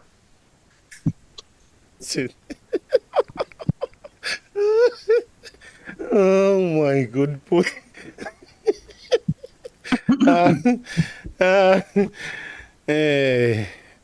Ole so ma fo pe ave siu. Ya. Mau ele le ya te musu fo ye e o ti tu so fina ngalo. Ma ya so manatu. Ine nei tai mi tu sai fo yo me ala kamane wo so mai no ngona tu puna. Tulaga na siata. Wa sakia uya wale ise si mga kwe fasilia. Awa ole le soka e moye e fata tala foga e sau doanga lupe batsina. Ai morka ua ole sau faile le ila lorti data ma. Faile le lima o ngar fana. Ye la so saka maua mo di makaki. Ole mo di ku ole mo di fangu. E sau fa ya sio ki nga yo ka ukafa. Ye masio ka ma e mo ye le i. Au sia tulanga le mo lunga o. Asa mo asi so nga ka anga fa apela sa fa ka mama ki nga au ka fa o ka makiki le sa no ilu matsil. Wai e ka wang ya or spela ngar POOK puk. Fa melo marka ma ku lai mar s yang asui lo la yo ka. Yo ya pe ka ko ar bien mere sa no ilu matsil ma o se mana tu fon na mai sa monei mana ka fa. So ma fo pe wo ka un fa sala yo ka un fa sala la ka mane le ke lo la ilunga le se la na mai o le mo fa fe kai ai o iu ke lo ai o le tangata le o sila pe tangata o leva na nga producinga menge ngi movie la nga sa nga mai al fa ilo man to so se ata e mai al lap ka inga advice le le viwa fo nga le ina ia e ia ina vaenga onga le ata io le langa mo melap ka inga asila pesa au lo fio sila io ngo fa la lo kwa le mu onga wa fa ma fa ka ko finga ngalo le upule muli le s o le ala se sika unga e ka we le s o le ss ia pe o le winga ngala o le ka ko wa ku che mua ka ko wo i vai o le kama ai kai umar kama Pio le vea nganga mua pa ia i puia. Ke wha lalo le aku. Langa le whai nganga o lo ka ngaka. O ke mua o wha au fiu pinga ngalo ia la. Le ngei foi la kau whai langa i o le kaunga. A lele i umar kala. Ia sa au pa maria aku le aseta neve. Ai ma ngingo le lei. O le sape langa e muri ele sa. Ia pe wha perona le atunu. Puksa. Pio kulanga nga. Ia pe tau foi o le puksi. Asiata. Ya, avaku ia lau fionga le sa. Wa pe o ia nga tonu i mea uma. Ia sau no mai. Ok, fasa oa le saumanga le whakalenga alu pe maksila le i le mea leo ka wale es lea Awa e le whale inga ilunga i mea kau Adelaide. Ai laku e whale inga ngā. Lai kusi mai ilumot whale inga Samoa ngā. O le Melinas whale inga. Melinas whale inga. Kusai Melina. Alai e male apostrophe male S. Melinas whale inga. Mo whale mau whapea. O lai mo pipi ele S a kong whapea mai Melinas take away.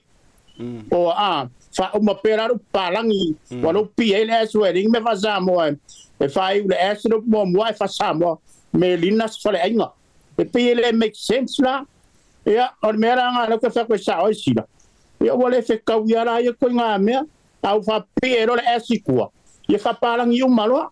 Ayo. Ia ora wira. Ia. Tai. Tulangan na siata. O le mau le fale inga le sau no ye tui vasa.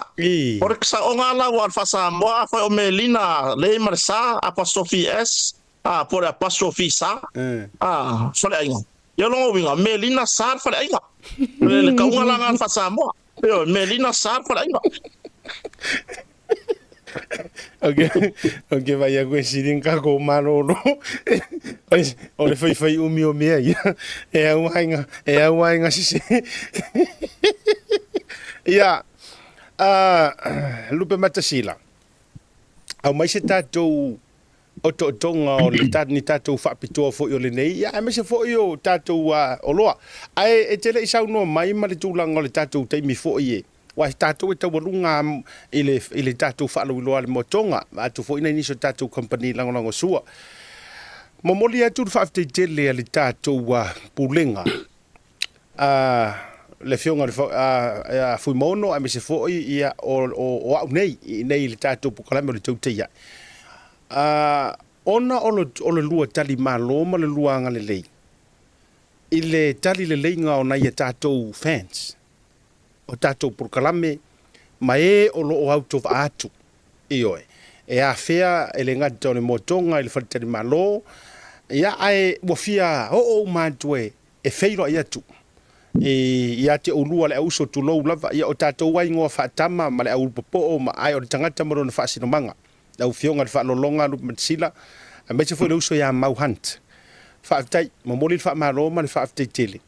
Ta te vai e tunga ia ele tali septali le leia e le taungo fie fo e uia fo i o lau fionga o le fai pisinisi ia me se fo o se so tau au sunga yama ai whaafitai i lau tali malo e ia nisi e toe meli mai ma toe momoli mai le whaafitai e tu sa le lua tali luma fale ia i la tau fo i o fai malangatu ia o lau fo i le tala e fai atu fo i lungo le tatou purkalame o wo ma pa anga fo ia le tatou tauta ia e mai alo lofa le Blue TV ma le tatou purkalame le nei. A mau so no te malanga i Samoa. Ia, a wone e misiona e afe le motonga. Afe i le motonga pu ese tau wata. Au te le fatu tau te oi whakinga inga ia rupe makasila e fai ai mo Samoa. Le ai, afe i ai po e mai ni tatou wata. O le si fo i vaenga mana ia lea mo le anga ilu mo le tatou purkalame.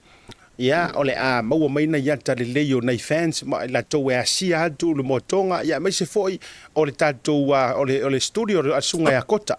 Ma nei vaenga whapena, ia e mawhai foi o na mamoli e le tatou wha malo, ma le tatou wha aftai. E tatau, ia le wha aloalo, ma le io e le tatau iai. Wha afkai ia i wo ma pa anga le tatou Blue TV, ma le taute iai. Thanks for sharing, thanks for trusting our platform. Tātou te whaasoa, ai mai se fōi. Ia, ua manuia ai le tō te lo tātou. A manuia lau whaafonga, ia, whaafitai fōi lo tō wanga le lei. E le mātou te le alo fōi le tātou le la au. Mo le tō te whaaleo tō le mātou whaafitai te le lawai wō ma pā anga ma mai le tātou tau te iai. Ia ua o kākou umar kauka iai. A umar whairi kauka iai, ia kākou palai o le vanga i o le whaleo. Ia palai whea kākou o so ngā whai liu kūlisi kākou o i o le uso ia savea tātou. Ia o le tātou pisi tātou a inga whai whaatasi. Lala lea, mo mōli e tuai. Le whaafitai tele, a maua fo i tō wanoe malanga i Samoa, a where mō tonga. A fe na tatou company langolango sua ia manisi o tatou Samaria ngare lei. Fa nga fo ila to unanga pe Digicel, fa nga le unanga Digicel sau sim card fa nga Samoa a fa pe o nisi o vaenga fo ina fo sia yo fale ia a fa nga tatou SMI o tatou uma. Ia ole ainga tasi lungo o tatou proclame le Blue TV. Ole la le no mana oi. E momole to ila fa te tele lo fionga sila fa pe fo ile pulenga le faritua. Ia me se fo i luso ia mau, ma se ona fo i falitua. Whaaftai le tali malo, ia me se fo i la tau lo auto wa atu. Ai la fo atu. Ia nei nisi o whaalau i loa li tātou company mo nei vangara whiawhi. Pata e sata, ia, o le nā lawa le anganga si ata, o le mātau tu atu ma le uso ia mau nei, ia o la e lava mo le tātou Blue TV, o le mori maua ia le atunu ngā solo mai. O le tautai ia si la fia si ata ma nae ma fui mono ma le tātou ti. le se tautai ia e sila o le tautai ia e a asiata ma le tatou ti ma le Blue TV so o le mātau mawhai atu i nei e tautalitali le lei e peo na e talai le nei tūrā le fiafia siata ia o leo i nei mose ma le profeta e tani ia nei tatou paanga malanga mai ina ia whaau pea le whainga paanga ma le Blue TV i taimi uma tau te o ai fafo ia le fo i nei le sivaenga no po tai au hui toi fai le felo inga malisi vaenga malanga mai ia ua matua i loa to atele le atunu ma le lalolangi le motong ina ua mai lunga le platform le Blue TV e mo bolu e tau fo ila uang lo nganga fa fitai i o le ma ua tau mo fai etu asiat e tu ua le special mo o lua ma o tui vasa ma lau fitalenga le vai malai pe alu malanga mai o lea e whaavanga le whapitoa le ma whapitoa e ngata mai le whai mele pe arua malanga mai mtui bas o ape foe umai e kokoe o le a huuro ye pe arua malanga mai le i whai mea sili i le lua malanga mai a ona ia tatou paanga malanga mai nei o le nei le sila lao tau te ia pe atu malanga mai nei whai tatou pokalame tatou tali e ma ia ka ke whaalongo kwa lai la langi mai kai le sikai mea mako kari e nge ia ka penga ale mea e koe la langi a yo ruma le mea le aru mamao ale le mea e mimiro kua yo ruma e pe tulanga na asiata e mo mole toel va teitele alo tangata ma le lo whaatau waa ma le kampani le al motoma ia wale longa sisi sau ingei whaafekai i le motonga ma le awaunanga ono le whai mea ma whai o le tauta ia ma le Blue TV ia pe o le tūlanga na whapena fo le uso ia maulana ia fo i pito la au siona i le poto e se peta le tu mai whasa longa le uso ia mau ia o lea ua moboli e toile fo i whaftai le uso ia whaftai fo i atu i basa o le fo i alu ia fo i matala ia tu le unanga le motonga a o special motonga na wa ilunga u matato special o le on le tato te wila special o le afa le tele o tato mea fale ia o le taimi nei ua ova whaasolo a kore o whainga luenga le bai yesu onga ole lava ole a wau whaasolo o whainga luenga i whainga o kako seki ngo fua ia mōna i tangata na umai te wila ia le u whaakawa i maseki nge ia peo na ia foi se tasi uso ngo foi tala no se te mi lumo se pokala me luma se tasi uso foi le sa mai australia sila fia foi e usa asiata ia se te mi foi fai se mato tala muli malanga tuitaia e fa mautu foi se tasi ona so angi tato o nanga motonga e fa fitai tele lava fai ia o masuio tinale ainga ku mono male company al motonga bolia toile anga ngol fa fitai tele asiata ele se watu o lo su wa falingi o lo su wa falingi ngale ma mo ingima ma le uso ya ma wa CEO i bunga ya o le langi a umanga si i bunga ave le si paku alu wakako alu o le ale mo wa ku kio alu kako ia pe o tulanga na siata e mo mole tu lo ngangol fa fitai tele ma tala no foi ma le fionga ana nei le fia fa fitai le fa tu mai fa tama i le taua va me ino nei pokalam o le tamo fai ata tai lo ngaton tai le mole ala awa o le kangaka o mako e agi fafo ma le mole ala ia wala ve ida wa e kango ila wako ia wa uma meru ia sa fa mtalanga le asiata le nevia fi ia manuia fo nga to le nevia fi alo tele mo tu ibasa wa ia fo la o ngungu mal ko mo lunga matsuka awa ngi ngalo ia o si usa asiata ia o tatu usa asiata lai fi o ma ua mambau o kau malo sila ikiki ale ngi koko sa mo ma o le mele yengi ia se fa mtalanga le nevia fi asiata alo whaafitai ia la whatu mau ona whaasifo lea e le tātou tamamatua la whatu fo i se vaenga congratulations tūlanga fo i o le ngā luenga ma tūlanga uma fo ia i le tualo na lava vi inga ma lo le tautua uso tu lo e swafa whaafitai lo wha maoni ia i le tautua ma vaenga fo i tātou te nau e longo pui a li i le mamanu le atunu ia la whatu lea vano fo i mo e le uso ia tau te taurunga mai ai se saunoanga. Ia whaftai a siata. Ia o te taritonu o se awa no le leini nei e whaaleo e fo i se langona. Mai a tau nei ma se utoa fo i man ma whanau. Ia e tusai fo i mo sila fia uma mai ai le tūlanga le ngā ruenga i peo na iai fo i le la sanga o iai le ainga. Mo moli atu le nganga whaafitai paanga ma lawa tato tau taiae. Ua ta ua lava i tātou o se a inga i lunga o tātou porkalame. Pawhetai tele lava i le tūlanga i le soswani mai foi. I sio ma ua a inga man mawhanau. i tūlanga i tāpenanga, i tūlanga i mea lofa, i tūlanga o le fi o le nau ia si tia le tūlanga o sio unei fo i ainga.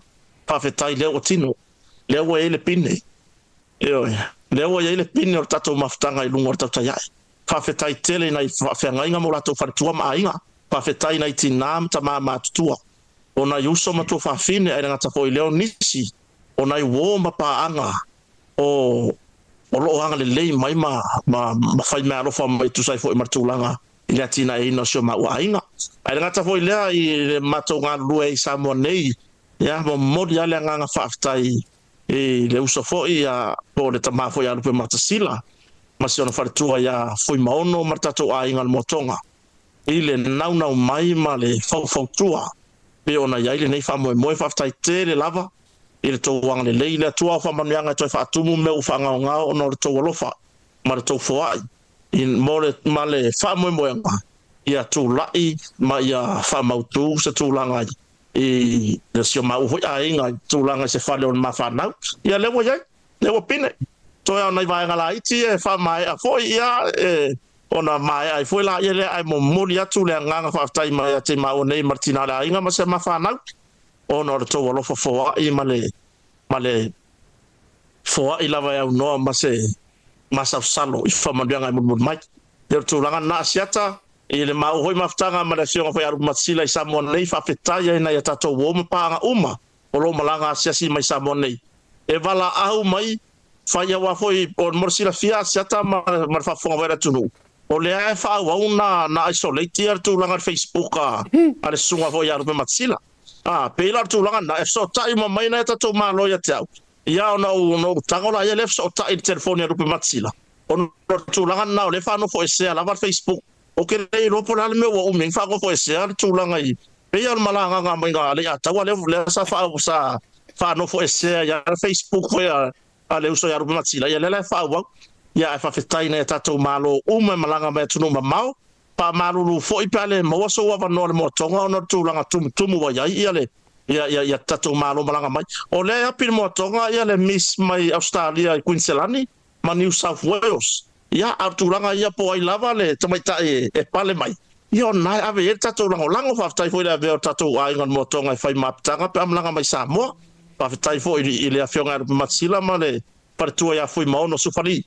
Ia i le whaava nor whare pueata o le mo whai whapikoar ka ko whare pueaka i mo tonga. Mo ngā opue ngā aka lava. Ia pio tulanga lea. Ia asiata ia wha leo ala ngā whaftai e te o le uso. I le ai an me kongure ka o kua o lalo le i le awala o whamanianga. Whaftai tele lapa le uma upo e whamtala i tatou maftanga whaftai i tatou ala ata le Blue TV. Ia nao le atua si la fia mea moni o loi loto. Moli ai le nganga whaftai. Ia. Tūlanga nā, ia mo pelo malosi a siata o wafa o ino tatou proklame. Ia mo fwen malosi o le sia tatou uso matua i atu i vasa. Ia mara fionga aru matsila. Ne ia maua peo tatou avano ia songa fuo vai asu taitasi.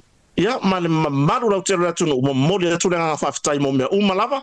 Whaftai tatou maftanga i lunga o tatou ala ata o le Blue TV, tatou proklame o le tau taiae.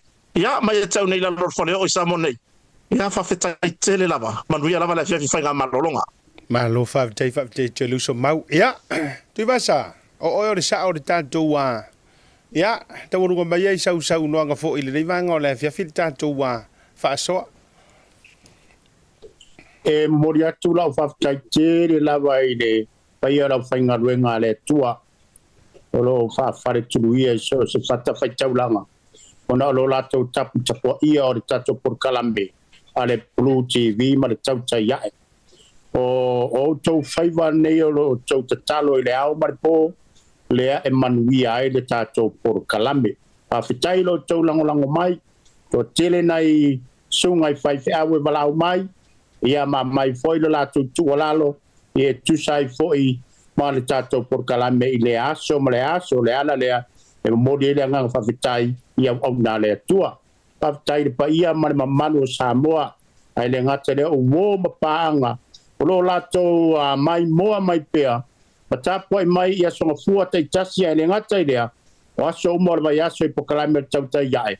O tau lea wa i luma na mātou tau mo whainga ia manisi foi uso pro mato tu fata sia wa lava tato por kalame tatonu to telefo ilato lo ese foi lo lato finangalo nei por kalame ai tatonunga lo to lima tasi malo to tu fata sio to finangalo lea matango fiel mato por kalame ea moriatu le fa taitele lava e la to fa sia tam la fa ngalo nga tu sai foi mar fa foi na tat por kalame ia o no foi o alo tutusa ma lu pe matsila ia fa pe fo tam man fa malembo le bai ia malore ono sai i le tato por kalame sa tala murmuli le mato miss Victoria wa sa uni fo ia wa ia tu foi le sa idinga se tau sala Samoa Chantel ia o mamana le atapua ia atu i matou mele pone nei ia wa lava tawa beina le fu'a tato i tu malo tono Australia ia manuia wa faiva ia sa matou tala le fa pena atu ia i pea le fa malolonga le tua nei tatu tama tatu tina ma tua i ro la tapu ai mai ia tato por kalame sa matala le asiata ia manuia teleina vaenga tolne fiafi soifua mai manuia ia fato fatu lalo fata vale ia fa soifua ina alo vaftai le tato au vaaf malo i manatu vaftai le tofa ia o le fasoa o suanga o le vatele o anga malie ia o naitala ia e faata ai ia wo matatu paanga o se vai malu ina ia tatou tamama tina matutua e mese le toʻatele o fo i le autalevou e o le fanau e nana ou fai atu ou te lantulu toe fai atu lau tala le o i Amerika le mesau iai te savali atu le paka foi le Utah e nai Taylorsville Park le mesa fai ai le fu'a te lopo le a pe ono lima le ono tausaga sakamai kamai kikia au te ia le faasaga mai malo tau te iai alagi kamai kiki Ioi, o te alantui inisio mautofelo i manisio ainga. Ai whamaingi kamai kia. Daddy, is this the man that you always watch on Facebook, on the TV? Ia o tātou umalava. E mai tau i fōlinga le tautua. Le winga o lau tala. Whafteitele le tautua. Ma lo fui whai o le whaiva. Samoa ma woma paanga. Ia, whaftei fo ili nei vanga le fiafi. Ai tātou whātou whaia. Tātou le tātou au waa. O te whātou whātou mo o tō umalava i le nei vanga o le fiafi a meise a sila ma tātou whātou whaia mo le nei taimi. Toi moses tātou whapuponga. I le vai a safou a mo le nei fiafi. Alofa tele atu mo o tō le auso. Soifua mai manuia. Tō whā soifua. No whātua seata. Soifua Samoa. Soifua. O leo mai ale whātatanoanga mana i o uso. Tu lau fo. Ia. E sili le ka ur kalanga e mawhangawhanga i fo. Ia. Tūlanga o le nei fiafi. Na ona toi avatua o nei tātou whasisilanga ia mo i la tau lea e Brisbane i au se talia ia o no merale na te vili ai mo le tamaitai a Rosa and mali tamaitai mai a Anastasia. Anastasia lao i le area lea iai i a Logan mali tu a tuarena. Ia o Rosa e o i Kapulcha malesi pito le na i Queenselani. A no mera ia. E te whaafso tai. Le availa po la tuaili tātou mi tia fo le tau te iai. Ia, mō sou ofu. Ia, e whaatauina. Whaali e fo ilo lango sua. Ia, e le tātou por kalame. Ioi, whaatau sou la ei. Ia, pito i luma, ma le tamana e kusi arka kukalanga le wa e ai runga le oh my good boy. Iwa kaunga bad boy, rorisi au vai. Ia, no merana na wa vatu luma. Tūlanga. Fai ule o sautala, le nivanga la fiafi. Ia isi vaenga sa tupu mai le fale Samoa a mantou. Tūlanga fo i le neia fiafi le vaenga le sa tupu mai a mantou i le sailinga o le sailinga malole i nei sitseni. Mua. Tene fo i upu matala wa a nginga i nisi o whaitionga nisi fo. Si fo nisi o manatu o tātou watunu o langono nisi o whaasalalau. Ia, e pule aska funge i le lao longa saa i finangalo. Ai, o le lau tau le mau ma lau tu alalo me se mo tātou wa ia i New Zealand nei. Ia te au ia. A whapea e le o iai lou fina ngalo e lango se mea. Ia. E maanga ia le fua vo i o le whamatalanga ma le whasoa. I le mea lae tua iai le lango la tauia. A wai peia no whai atu la fo i tu lou whafonga le atunu. E se a langona o lou ngau iai inga ia ku leile fa moe le siksing. E se fo i o langonga. Pe a whainga o lou ngofo fa kua pola. Mana o lou whaitau masei ma lou su e masai vatu fo ile. Le ango whaiva i o le ia lea da o le makulau. Si le fia ko inga. Le a mi o le ia lea. O le makulau. E se a mi o ngā le ia lea pe a o ina popo le upenga o le tautai. O le ia lea ka kangu longa ki ngoi leo ngongi fu ile le kau le iloa ai. A si o la e le upenga kauka. A le tautai. Wa si o le upenga. Wa maua la le meo le angae ma meo ia fu i tutonu e te le aina. Ona fato a manu a ele lunga o le tino le ia lea ta o le makulau.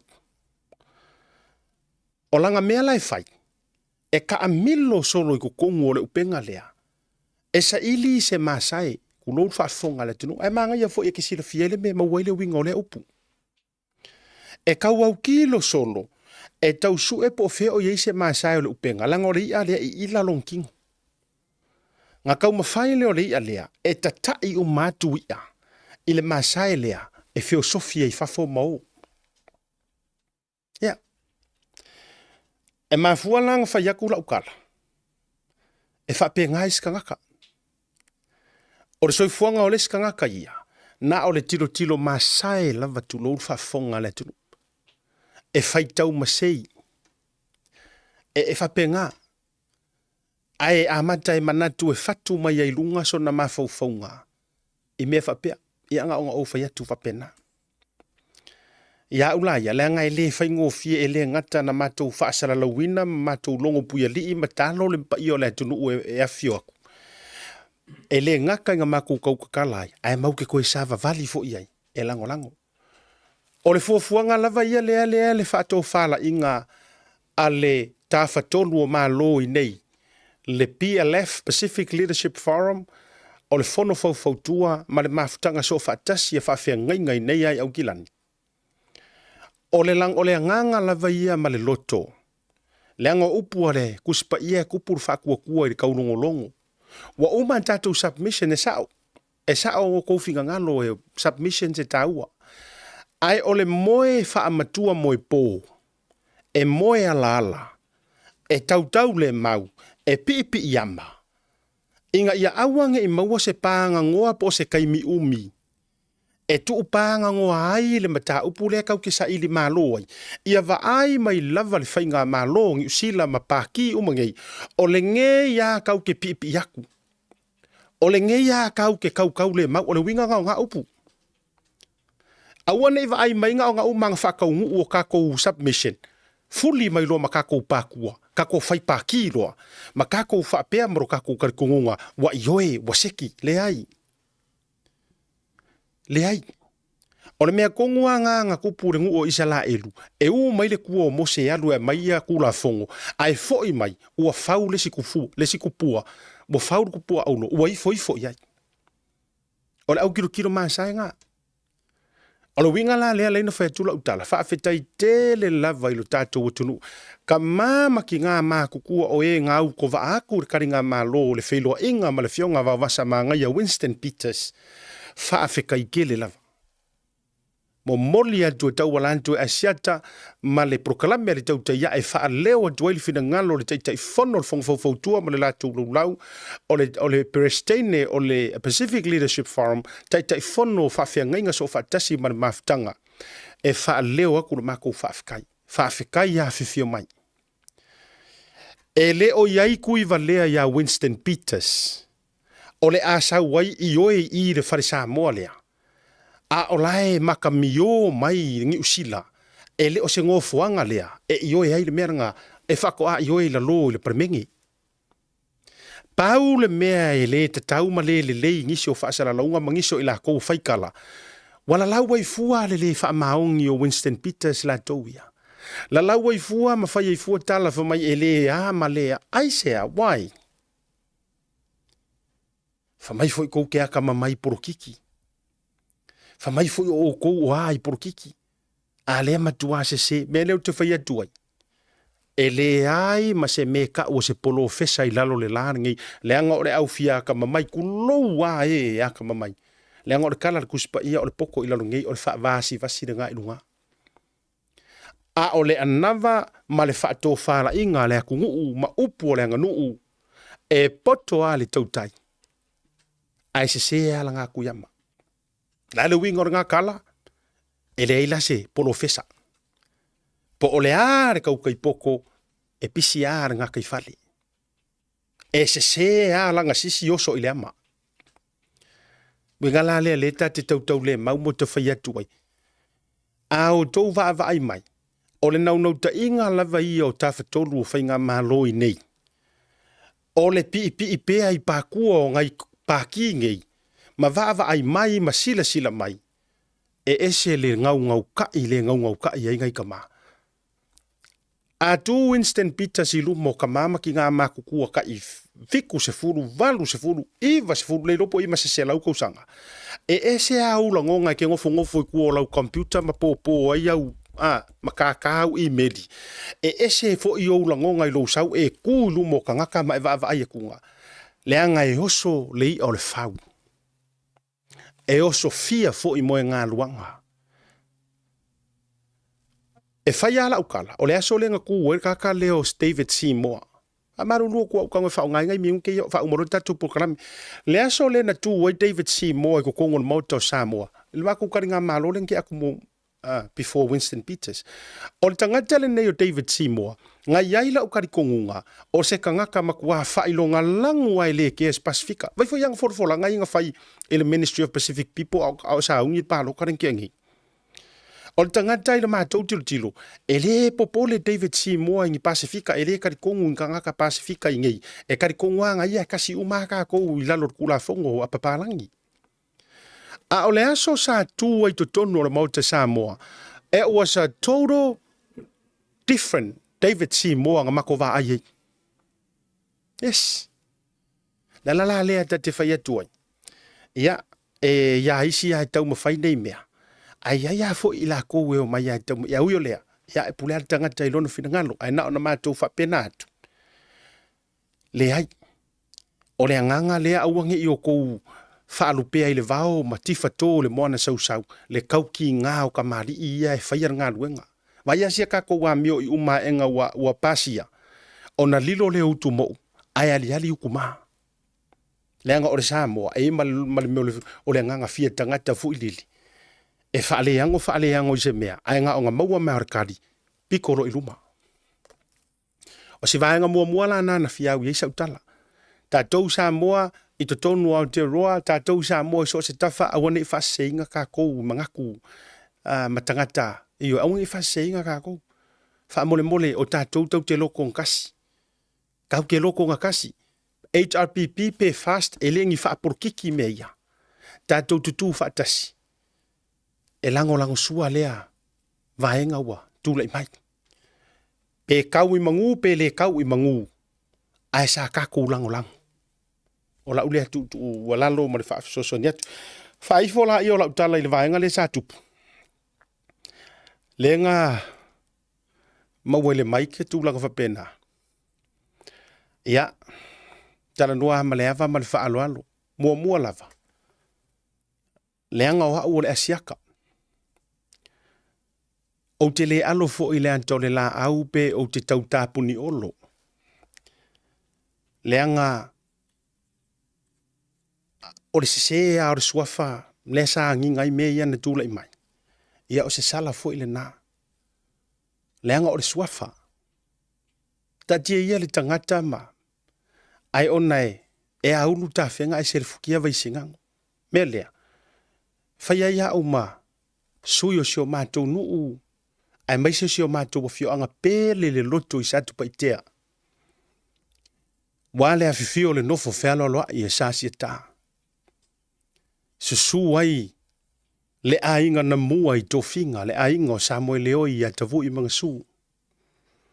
E a fifio ai, alo le lilo maiava o dama o le moonga, tui ma seve ma whanana. E a fifio ai fo i tapa au whanua o asiata. E a le fio le tapa au o le ala tau o le fio le tonu mi pea. Tulona le va iti a tupai. A inga tau si uma ma tapa au. E siva tau whai ai le launga le matua fia o le nofo a pule. Ea, ma le tapa au le whano, ma le mamalu le ala taua. A malulu atu sa moa. O le sese a o asiaka pongiu. Tu lou le tamalea. O le sala fwele na le suafa. A waiane i o tau tanga i le laua manu ai whaatili ma tanga i le whaamuli o atu. E paua leo le mele ma whainga control le tangata. O le mafau ma le loko o le skangaka. Ma i mau e fo i le nau e tausi ma malu. Ai o lo talima e toi pa ia i lo tamata. Melea, whaamalu atu. Peanga o whiako e le kāpungi olo. E le whape fo o se vaenga a mea ua fufuaina. A le tapo inga si o mantou nuu i santu paitea. Ia, mau pea li to wha, siata ma Samuel leoi, te pa au malea la taua. Ia, ua tau silfia fo i le to ina mona winga. Ua tau silfia le leila. Wha marulu atu, se dalaluma leulu moenga, ia, mai se fo o lavea, ia, po le sunga le ataua ma le tau fo i se dalaluma ma tulanga uma, wha marulu i wha fia ngainga, wha marulu le fio kone sula, ia o ilato uma o tapa au ma sa moa sa mato iei uma lava ia o te le tau whai atu. Ua mo tau sila fia fo. Ia, mai malu ia i o tau whina ngalo ni a leu o le tama. Ia e tu sai fo i o le vaenga sa tu le mai. Ia ta te le iloa o a fo i a teo. O te le iloa po o le a le meu tupu. Te le iloa po le a le meu tupu. Ia, ai o si vainga iai mo le silafia le to'atele. Ia, sa musu iai le se dalaluma. E se ei pe lalo. Aua le tūlai e. Ia o angalava le to ina masani o na whai isi a mea le fwing o kengi ai al pale mia ili si fwoi tato whelo inga mua mua. Ia tūlanga fwoi lea o le whai o le whaasara lesi le o se mea le whai ia. Le fwoi la ua tau te atu le ipu ina ia manino ai nisi o lo tau whaafisili. Po le ale mena tupu, wai pi o le vaenga le na, o na ua tau te atu le ipu o le whaafenga inga. Ia ai tūlai lunga le to ina tau ta whai fwoi lele ia mantua mai, o lai se ei wha tūla fale. E ke le kai e va ai ngi kula fale fai opu. Wa sao whawhai ngā o se whaakau. E le ai ma sesi lalo le la se i vanga ngā ku loa le upo e toia te au. Ua tau whaale tonu le mawhau o skula fale. O ngā e alu le se whaakau. E koe ku sa sa e runga e kau ka whai ngi ipu ngi whaiwhi au. Mai le whaia fo ina mea. Po le a le tu ai ngā matua o lauanga nuu. Pe whako a e anga ngu anga ngafi. O kako uma o Samoa. O sakpa i kia fo i le ai mangi mea whapea. Ala na o mana tuai. Whai fo tuai sa utala le neiva. Leanga ua share solo ua lia ina i leala. Pua ina fo i leala. La le na o le. O le mafuanga lea. Ia lea na tau musu atu i ai ia. Le uso fo i porto wha. Le unmoenga te li ai ia whape fo i ia le uso ea savea. Musu atu i ai. Ia, anofo pe ilalo. Alala pe ilalo e le kau whaia fuala mea mai tasi lea vaenga sa le tūlanga peke makai fo ipo lea. A stufa lo le ava wa tapa ipu. E saan koe solia lea lofi. Uno, malama uma ya tangata uma. Se ivanga ngawa e ngofo whakungia oe mea. Na e disagree ya la ia. E le e saa nga kapu nga e koe solia. Le alala na ya leina wha manusinga ma e er kufa ava. E wha oioi. I kuri mangu umore fali. Ka kala mai ara kouko wha, ai se i whakula i kama le soli le rofi. Lea ngā ngā upu. Bo wausi le ava whaasosoa. Ai kula i se soli le rofi. Pa wara le or kaka le ufa akanga i solia le rofi. Ngā kama le umaku mai lunga. ai po le ale fa mai o ele ai se singa ke fuao inga le anga nu ma pulu ma fuaina Samoa ele fo se kula fale e ke alu se fa kaunga e alu fa kauma nga ngaulaunga ai avakule ava ai ko elifo e ko fai nge u fainga fa ka fai e se ka fai e se kula fale ai le ka fa ia fo ngi ava fa fianga atu o ngala le ma fua mai ai ya ai wa apo uma fo ele mike matulanga uma ya matai o masia si uyo lea ya avia yuta Samoa to wala lo foi ya nisi foi o lo tu langa i sau li toina ya ka ku kau fai ka kalo mo te ma ta to fai te talo ya maua pe ia ya le to fa manino ma to fa to ya e tausi ma malu ai ya tu langa foi wa yai kai mi foi ngei o la wa foi le tau le mau o ko ka mama kukua ta mama tutua to ina ma tutua se o makua ya o ko ku e vai isi ka mari mai isi ka ma a wa sa fa ia a wa sa fa ia o ia e ke li ka fika la e ke li ka sa ngoa a sa fa ia o le mamaluanga o mea ai langa wa ile mentality fo ileli wa ile mentality fo ileli ka ko ngisi a o ya I have to say something, I have to do something. No, ile kau fa penga mai wa te tau fo ina la fo le tau le malolo tu lo la fo le tau le malolo fai mamalu o tatu faiva ya fa tai fo I la le tau fa tu ese ma fa la lo tu ya le nga mai le tava I ona fu o le sua fa ya fu ai o kau le mau Samoa fa mangalo se aleu o foi ya tele foi ya tutala ya o isi bu fai makala ma afia me makaika ai le saka me nga fai ya o yo le ya foi ya sina I futu malia fenoa a tatou va no fo ma tatou va le o uma na so le pule ma e le va le usonga tu mua le moenga lu filufi tu isa mau fa ya asiata tu mua e tatou te fe al fani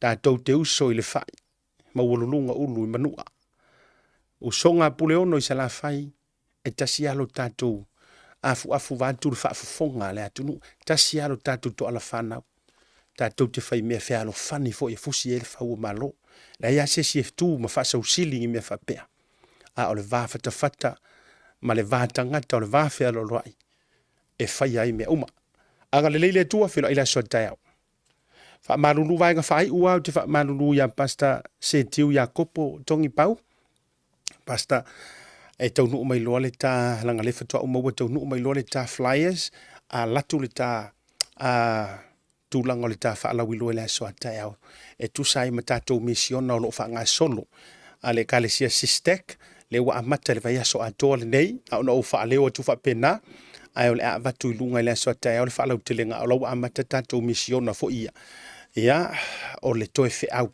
muli ya o ta pena i le sunga le fa fianga inga ia pasta Willy Papu ya na ufa nga solo ina ya tato Queensland ya alo fa baile tu te mure fiafi tato filo ila so te fa mangalo se manga o le tu mali ila fo nga vatele so fu mai manuia